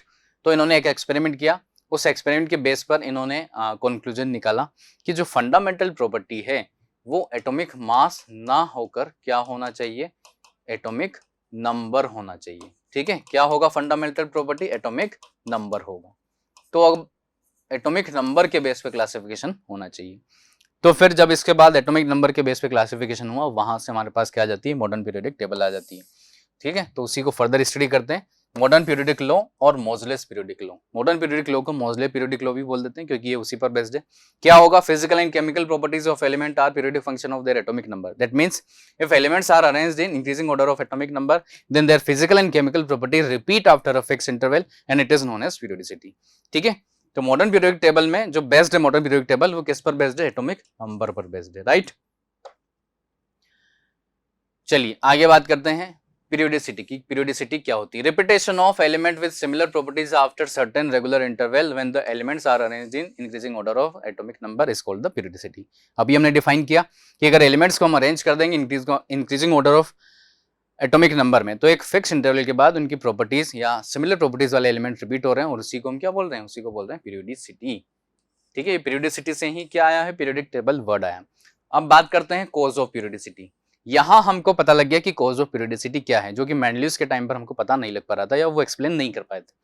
तो यहां पर क्या होगा, कॉज ऑफ पीरियोडिसिटी क्या होगा, the periodic repetition of properties of element is due to the recurrence of similar valence shell electronic configuration. That means ऐसा इलेक्ट्रॉनिक कॉन्फ़िगरेशन बार बार रिपीट हो रहा है जो सेम है ना। एक वर्टिकल कॉलम में वही एलिमेंट आ रहे हैं जिनके आउटरमोस्ट शेल में या वैलेंस शेल में नंबर ऑफ इलेक्ट्रॉन सेम आ रहे हैं और ये एक फिक्स इंटरवल के बाद रिपीट हो रहे हैं। तो वही क्या हो गया, वही हो गया पीरियोडिसिटी का रीजन। देखते हैं जैसे एल्कली मेटल्स का ग्रुप है ना। तो एल्कली मेटल में lithium, sodium, potassium, rubidium, caesium. यहां पर हम देखेंगे सबके आउटर मोस्ट शेल में जो नंबर ऑफ वैलेंस इलेक्ट्रॉन है वो कितना है, 1। और ये एलिमेंट्स एक फिक्स इंटरवल के बाद रिपीट हो रहे हैं और सेम कॉलम में आ रहे हैं। तो इनके आउटर मोस्ट शेल में नंबर ऑफ इलेक्ट्रॉन सेम है। यही क्या हो जाएगा, रीजन हो जाएगा किसका, पीरियोडिसिटी का। आगे बढ़ते हैं मॉडर्न पीरियोडिक टेबल में description of period. Total 7 periods present है ना। टोटल 7 पीरियड्स प्रेजेंट है। हॉरिजॉन्टल रो जो हैं जितनी हैं उसको हम क्या बोल रहे हैं, पीरियड्स बोल रहे हैं। Horizontal row periodic table is called a period. There are total 7 period numbered as 1, 2, 3, 4, 5, 6, 7.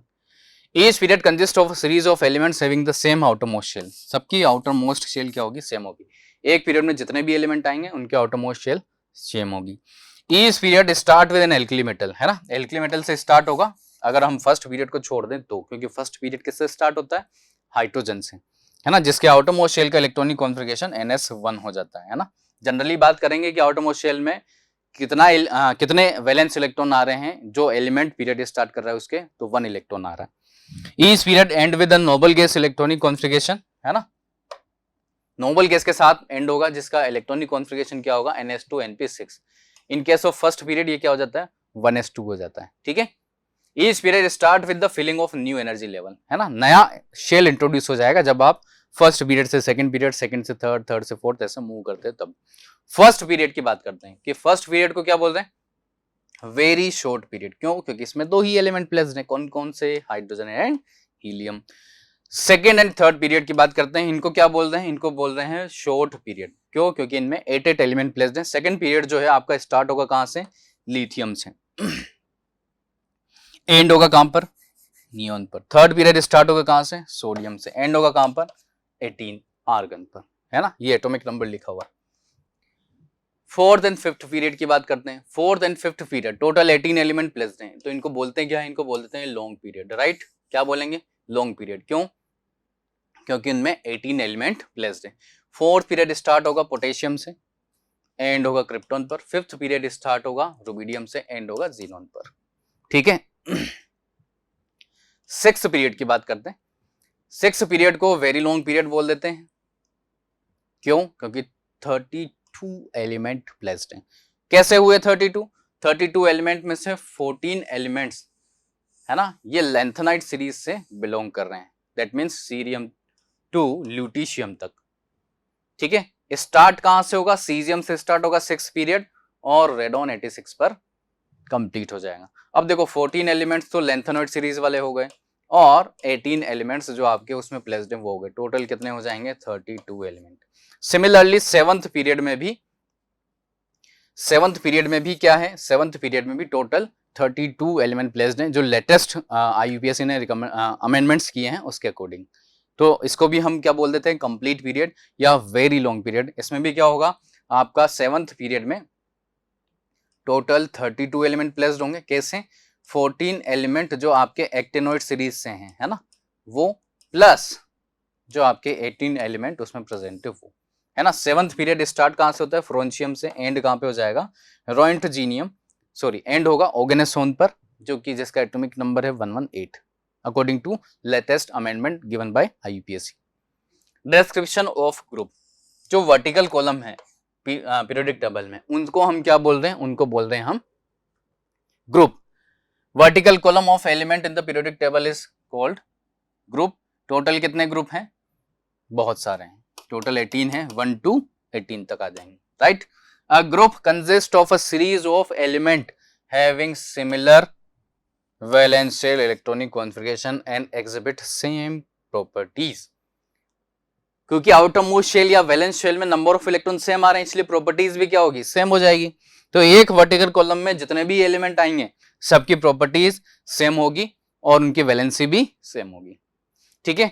The group 18 is the also known as zero group. 18 group को हम क्या बोलते थे, जीरो ग्रुप, क्योंकि उसमें नोबल गैसेस प्लेस्ड है, उनकी वैलेंसी कितनी होती है, 0। ठीक है, ये लिखा। The elements present in group 1 2 13 to 17, मतलब इसमें कौन सा नहीं आया? 3 4 5 6 7 8 9 10 11 12 और 18 ये नहीं आए। बाकी जो बचे 1 2 एंड 13 to 17 इनको हम बोल देते हैं रिप्रेजेंटेटिव एलिमेंट या फिर normal element. Group 1 and group 2 element are called alkali metals. Group 1 के जो एलिमेंट है उनको अपन क्या बोल रहे हैं? Alkali metals. ग्रुप 2 के जो एलिमेंट है उनको क्या बोल रहे हैं? Alkaline earth metals. ठीक है, क्यों बोल रहे हैं एल्कली मेटल? इसलिए बोल रहे हैं क्योंकि ये वाटर के साथ में रिएक्शन करके बेस बना रही होती है। एल्कलाइन अर्थ मेटल इसलिए बोल देते हैं क्योंकि वो सेम कंडीशन वाटर के साथ रिएक्शन करके बेसिक सॉल्यूशन बना रहे हो और रेयर मेटल्स है, दैट मींस आप इनको अर्थ से ऑब्टेन कर सकते हो। Elements present in 17th group are called halogen. Halogen का सिंपल मीनिंग है कि अगर आप इन एलिमेंट्स को फर्स्ट ग्रुप वाले एलिमेंट के साथ में रिएक्शन करवा दोगे तो ये सोल्ट का फॉर्मेशन कर लेते हैं। ठीक है, हेलस दैट मींस सोल्ट फॉर्मेशन। आगे बढ़ते हैं, ये पीरियोडिक टेबल है, इसको आप देख सकते हो कि किस तरीके से जो है पीरियोडिक टेबल को मॉडर्न पीरियोडिक टेबल प्रेजेंट है। तो ये आपका जो इसको एस लोग बोल देते हैं, ये फर्स्ट वर्टिकल कॉलम, ये सेकंड। ठीक है, ये 13 14 15 16 17 18 जो अभी अपन ने पढ़ा description of period, description of group, वो इस तरीके से है। ये लेंथेनॉइड सीरीज है, ये एक्टिनॉइड सीरीज है ना, इनको इनर ट्रांजिशन मेटल्स बोल देते हैं एफ लोग। तो अभी जो आपसे अगर पूछा जाएगा तो वो यहां से पूछ सकते हैं कि या तो इधर से फर्स्ट ग्रुप, सेकंड ग्रुप या 13 to 18 ग्रुप। ठीक है, इस तरीके से तो आपको ये याद रखना है ना। टोटल 7 पीरियड होते हैं, 18 वर्टिकल कॉलम है, 18 ग्रुप्स होते हैं इस तरीके से। तो ग्रुप और पीरियड की जो डिस्क्रिप्शन है वो हम स्टडी कर चुके हैं। आगे बढ़ते हैं, periodicity in properties, that means जो पीरियोडिक ट्रेंड है या पीरियोडिक प्रॉपर्टीज हैं उनके बारे में बात करते हैं। तो सबसे फर्स्ट आता है यहाँ पर वैलेंसी। वैलेंसी क्या होती है? कंबाइनिंग कैपेसिटी, है ना। किसी भी एलिमेंट की जो कंबाइनिंग कैपेसिटी होगी उसको अपन क्या बोल रहे होंगे? उसको वैलेंसी बोल रहे होंगे। Valency of elements in a period generally increases. Variation देख लेते हैं। वेरिएशन जब भी देखेंगे तो पीरियड में मूव करेंगे लेफ्ट टू राइट, इधर से इधर, और ग्रुप में मूव करेंगे अप टू डाउन, है ना, ऊपर से नीचे, top to bottom. Generally 1 to 4 तक इंक्रीज होती है, फिर डिक्रीज हो जाती है 0 तक, क्योंकि जो आपकी नॉर्मल केसेस है वहां पे वैलेंसी कितनी है? 0। अब valency with respect to different element अलग अलग तरीके से चेंज होती है ना। जैसे फर्स्ट ग्रुप के एलिमेंट्स की वैलेंसी 1 है, सेकंड ग्रुप के एलिमेंट की वैलेंसी 2 है, 17th ग्रुप के एलिमेंट की वैलेंसी 1 है। जो वर्टिकल कॉलम है उसकी बात कर रहे हैं, वहां पर वैलेंसी एलिमेंट की सेम रहेगी क्योंकि number of valence electron same आ रहे हैं। Variation of valency across a period, एक पीरियड के साथ जब हम लेफ्ट टू राइट मूव कर रहे हैं तो किस तरीके से चेंज हो रही है। The number of valence electron increases from 1 to 8 moving across a period. The valency of the element with respect to hydrogen and chlorine increases 1 to 4. Hydrogen और क्लोरीन के रेस्पेक्ट में देखेंगे तो इंक्रीज होगी, फिर डिक्रीज होगी 4 to 0 तक, और ऑक्सीजन के रेस्पेक्ट में देखेंगे तो 1 to 7 तक इंक्रीज होती है। ये आप यहाँ पे देख सकते हो सेकंड और थर्ड पीरियड के एलिमेंट की वैलेंसी का वेरिएशन किस तरीके से है। जैसे lithium, beryllium, boron, carbon, nitrogen, oxygen, fluorine, इनकी वैलेंसी हम देख रहे हैं विद रेस्पेक्ट टू हाइड्रोजन, तो ये 1 आ जाएगा, 2 आ जाएगा बेरिलियम का, बोरोन का 3, कार्बन 4, नाइट्रोजन 3, ऑक्सीजन 2 और फ्लोरीन 1। तो पहले क्या हुआ? इंक्रीज, फिर क्या हुआ? डिक्रीज, इधर क्या जाएगी? 0। इस तरीके से valency with respect to hydrogen change हो रही है। आगे बढ़ते हैं, valency with respect to Cl, chlorine के साथ देखते हैं। सिमिलर, पहले इंक्रीज फिर डिक्रीज, इस तरीके से। ठीक है, the valency of an element is either equal to its group number और 8 माइनस द ग्रुप नंबर। ये पता है आपको, वैलेंसी आप फाइंड कर सकते हो, है ना, फॉर्मूला पढ़ चुके हो। नेक्स्ट प्रॉपर्टी की बात करते हैं। नेक्स्ट प्रॉपर्टी है एटॉमिक साइज। अब एटॉमिक साइज हम एलिमेंट्स की डायरेक्ट या एटम की डायरेक्ट मेजर नहीं कर सकते हैं, तो उसको एटॉमिक रेडियाई के टर्म में हम मेजर कर रहे होते हैं, राइट। और एटॉमिक रेडियाई जो होती है, जैसे हाइड्रोजन की बात करें तो 37 पिकोमीटर, और 1 पिकोमीटर होता है 10⁻⁻12, मतलब एटम की जो साइज है वो बहुत स्मॉल है, राइट। क्या हो जाएगा एटॉमिक रेडियाई? लास्ट जो शेल है उसमें जो इलेक्ट्रॉन प्रेजेंट है वहां से न्यूक्लियस की जो डिस्टेंस है उसको हम बोल देते हैं एटॉमिक रेडियाई। ठीक है, चलिए इसका वेरिएशन देखते हैं कि किस तरीके से एटॉमिक रेडियाई चेंज होगी, मतलब अप टू डाउन और लेफ्ट टू राइट। पीरियड की बात कर रहे हैं तो लेफ्ट टू राइट, तो लेफ्ट टू राइट जो है क्या होता है, लेफ्ट टू राइट मूव करेंगे across a period there is a regular decrease in atomic radius, decrease हो जाती है एटॉमिक रेडियस, साइज कम होने लगती है, ठीक है। क्यों? This is due to the fact that the number of energy shell remain same, shell वही है, क्या हो रहा है, न्यूक्लियर चार्ज इंक्रीज हो रहा है, दैट मीन्स जो फोर्स ऑफ अट्रैक्शन है वो बढ़ता जा रहा है, और अगर फोर्स ऑफ अट्रैक्शन बढ़ता जाएगा, न्यूक्लियस ज्यादा फोर्स इलेक्ट्रॉन को खींचेगा, तो उस कंडीशन में साइज डिक्रीज हो जाएगी, है ना, क्योंकि एटॉमिक नंबर इंक्रीज हो रहा है, साथ में इलेक्ट्रॉन भी इंक्रीज हो रहे हैं, और शेल वही है, तो वो फोर्स ऑफ अट्रैक्शन इंक्रीज होता जाता है। सिंपली आप बोल सकते हो कि न्यूक्लियर चार्ज इंक्रीज हो रहा है, और न्यूक्लियर चार्ज इंक्रीज होगा तो उस कंडीशन में क्या होगा, साइज डिक्रीज होती जाएगी, ठीक है। तो न्यूक्लियर चार्ज को आप इफेक्टिव न्यूक्लियर चार्ज के बेस पे भी एक्सप्लेन कर सकते हो, है ना, जिसको जेड इफेक्टिव बोल देते हैं।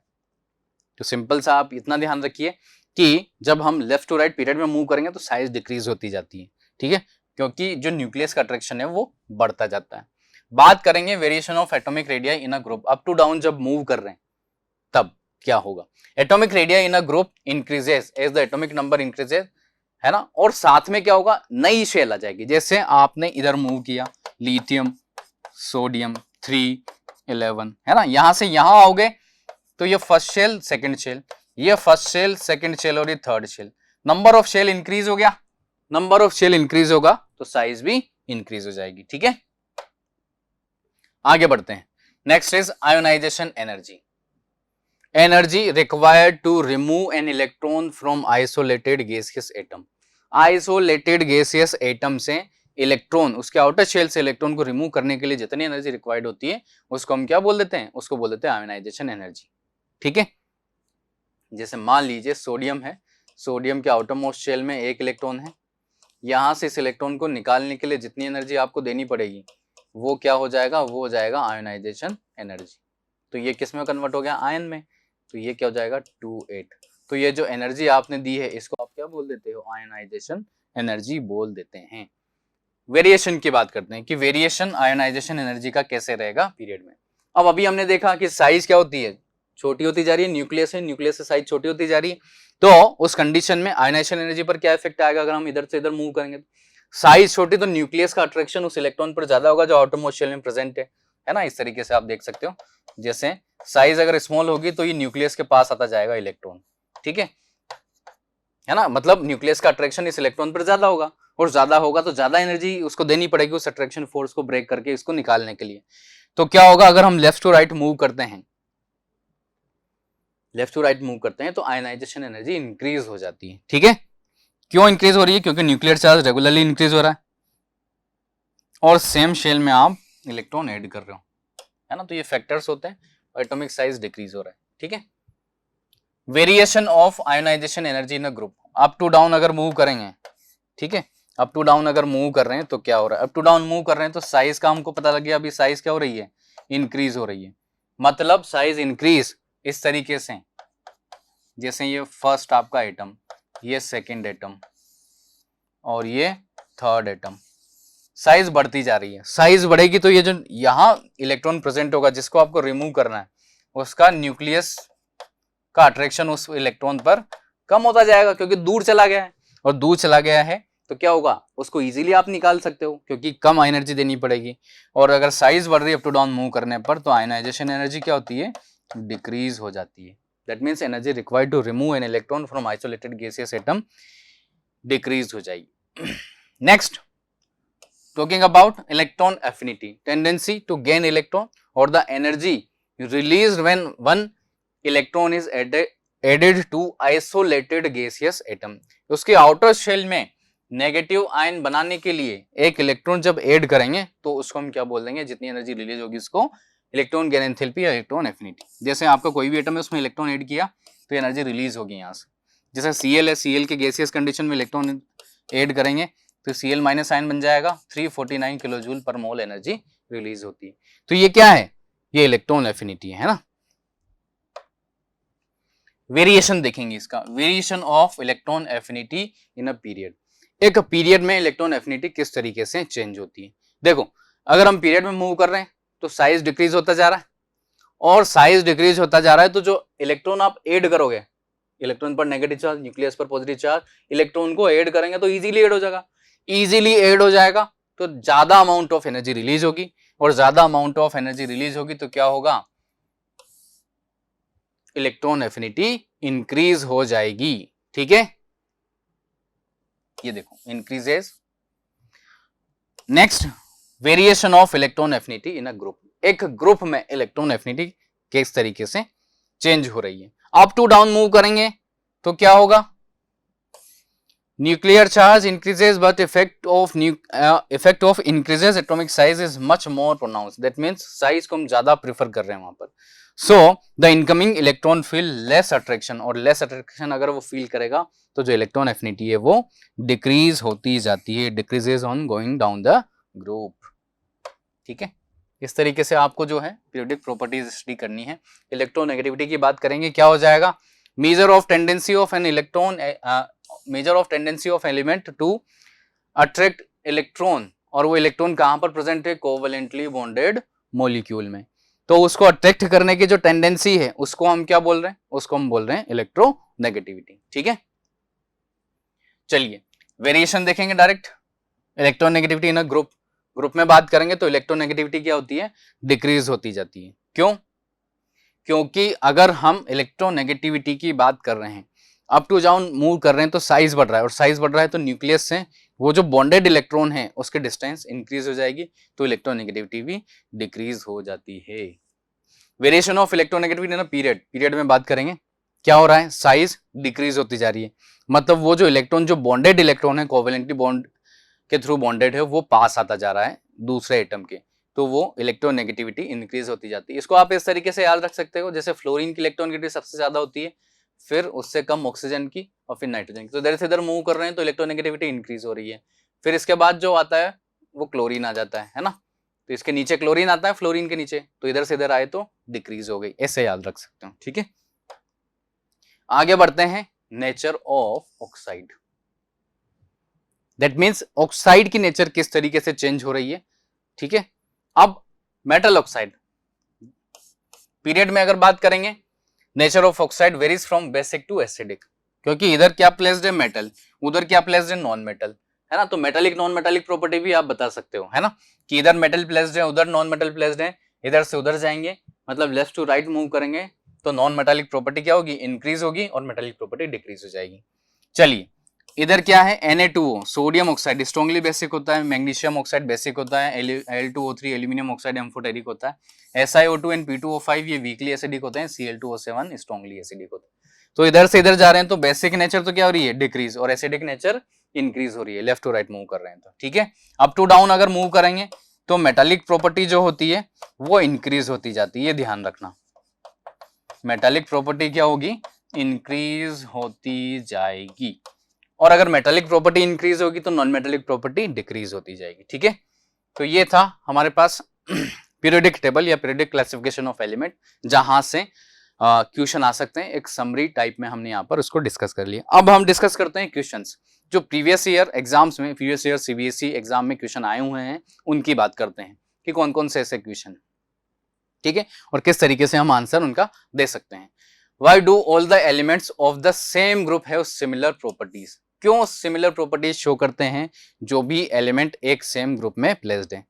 क्या आ जाएगा reason, same number of valence electron, उनके आउटर मोस्ट शेल में जो इलेक्ट्रॉन प्रेजेंट हैं उनका नंबर सेम है, या same number of valence electron, या same number of electron in outer most shell, तो उसको हम क्या बोल देते हैं, उसको हम बोल देते हैं वो रीजन हो जाएगा, क्योंकि वो सिमिलर प्रॉपर्टीज शो कर रहे हैं।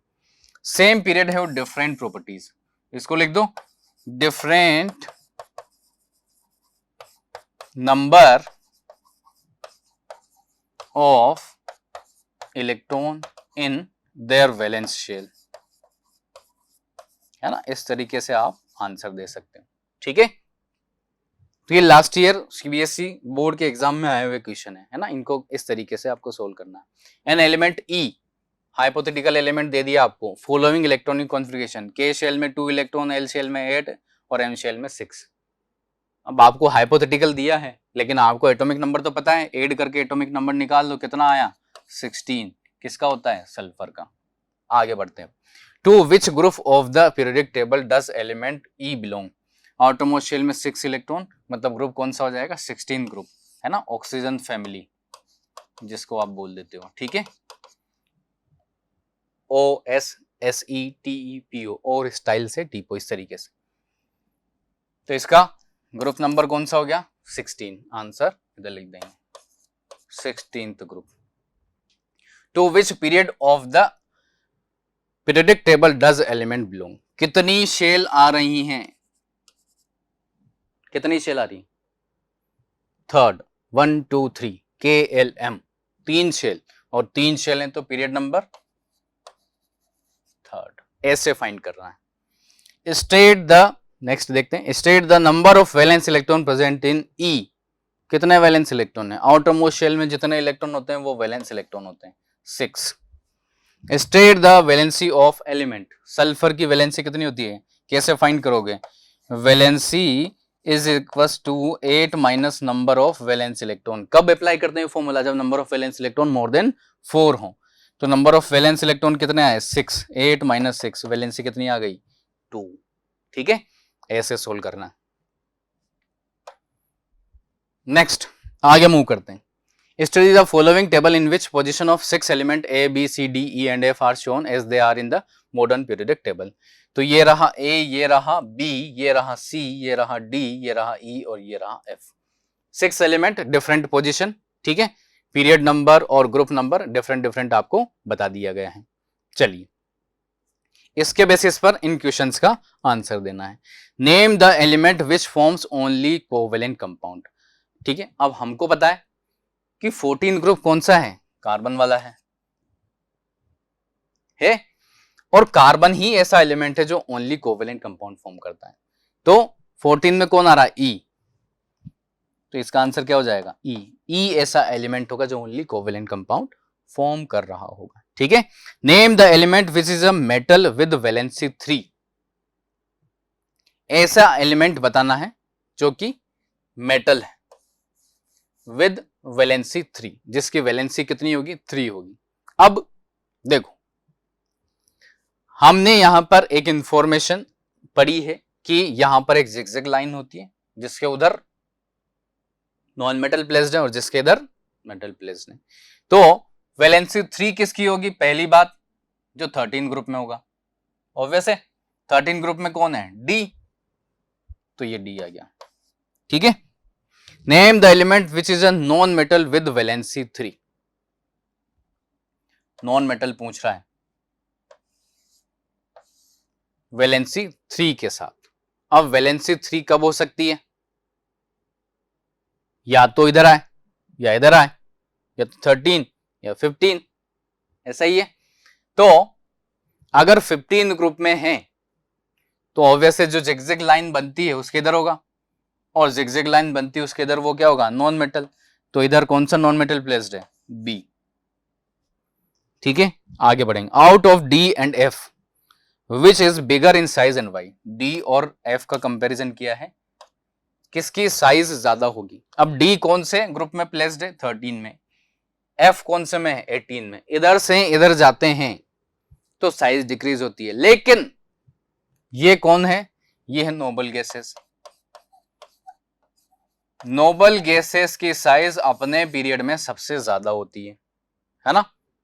तो सबसे ज्यादा साइज किसकी होगी, एफ की। रीजन क्या लिखेंगे, क्योंकि यहां पर हम कौन सी रेडियाई मेजर कर रहे होते हैं, यहां पर हम वांडर वाल रेडियाई मेजर कर रहे होते हैं। ठीक है, इसलिए इसकी साइज ज्यादा होगी, क्योंकि वांडर वाल फोर्स ऑफ अट्रैक्शन वीक होता है ना, और वीक होगा तो साइज हमारे पास ज्यादा आ जाएगी। ठीक है, और इसी का एक question, write the common name of the family to which the element C and F belong.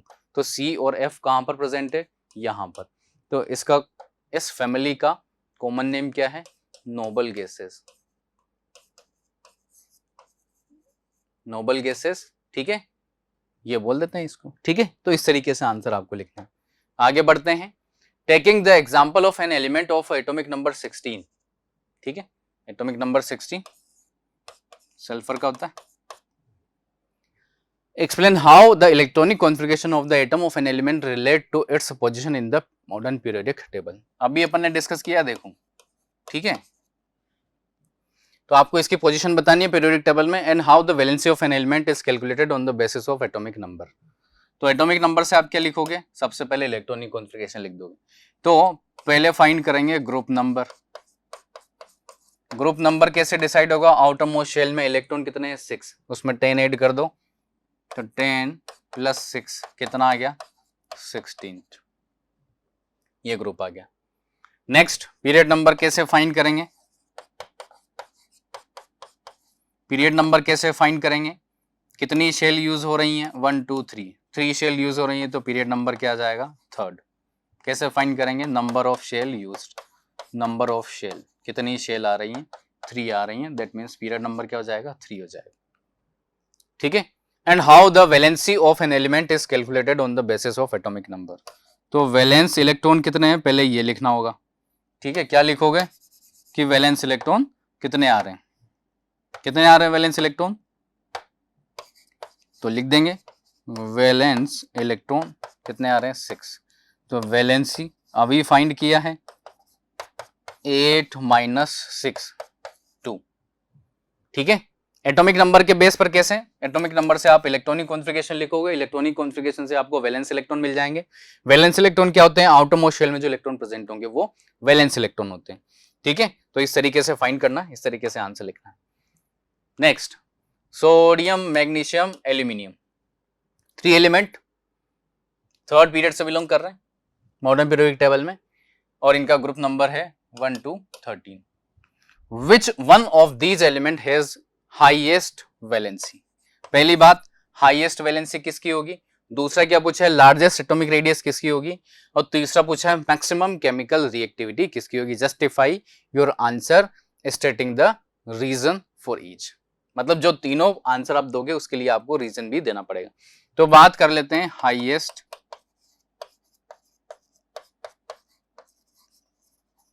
Valency. Highest valency sodium magnesium aluminium, तीनों का आप इलेक्ट्रॉनिक कॉन्फ़िगरेशन लिख लो, उससे आपको आइडिया लग जाएगा। सोडियम क्या होता है 281, मैग्नीशियम क्या होता है 282, एल्यूमिनियम क्या होता है 283। आउटर मोस्ट शेल में नंबर ऑफ इलेक्ट्रॉन कहां पर ज्यादा है, यहां पर, और ऑब्वियस हमको पता है कि एल्यूमिनियम की वैलेंसी हाईएस्ट होती है, तो हमारा आंसर क्या हो जाएगा एल्यूमिनियम। लेकिन बताना भी पड़ेगा रीजन कि क्यों, तो लिख देंगे due to highest number of valence electron. ठीक है, सो वैलेंसी इज 3, है ना। चलिए आगे बात करते हैं। Next largest atomic radius, largest atomic radius. अब अभी हमने पढ़ा था ये 3rd पीरियड में प्रेजेंट है, और हम ऐसे मूव कर रहे हैं लेफ्ट टू राइट, और लेफ्ट टू राइट मूव करते हैं तो एटॉमिक रेडियस डिक्रीज होती है, तो इधर जा रहे हैं तो डिक्रीज होती है, तो सबसे ज्यादा किसकी होगी सोडियम की। आंसर क्या लिख दोगे आप सोडियम Na। क्यों, because on moving left to right in a period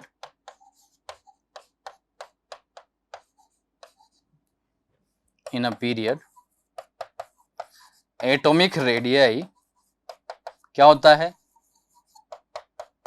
decreases, so sodium will have largest atomic radius. ठीक है, लास्ट क्या पूछा maximum chemical reactivity, maximum chemical reactivity किसकी होगी। ठीक है, अब देखो पहली बात सोडियम मैग्नीशियम और एल्यूमिनियम तीनों क्या हैं मेटल्स हैं, आपसे क्या पूछा maximum reactivity.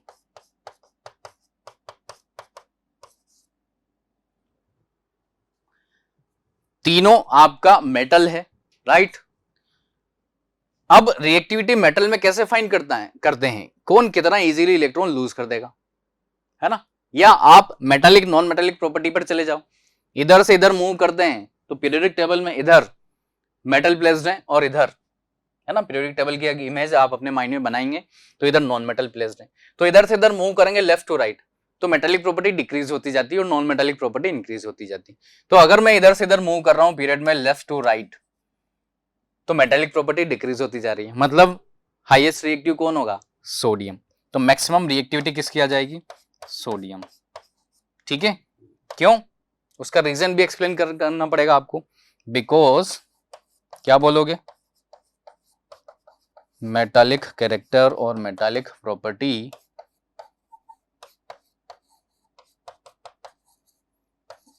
Decreases on moving left to right in a period. So sodium will have maximum chemical reactivity. तो इस तरीके से आपको क्वेश्चंस सोल्व करने हैं। ठीक है, तो ये था एक शॉर्ट रिवीजन दोनों चैप्टर का जो आपके केमिस्ट्री का सिलेबस आने वाला है बोर्ड में। आई होप कि आपको सब कुछ अच्छे से समझ में आया हो, क्वेश्चन प्रैक्टिस आपकी अच्छे से हुई हो। Thank you.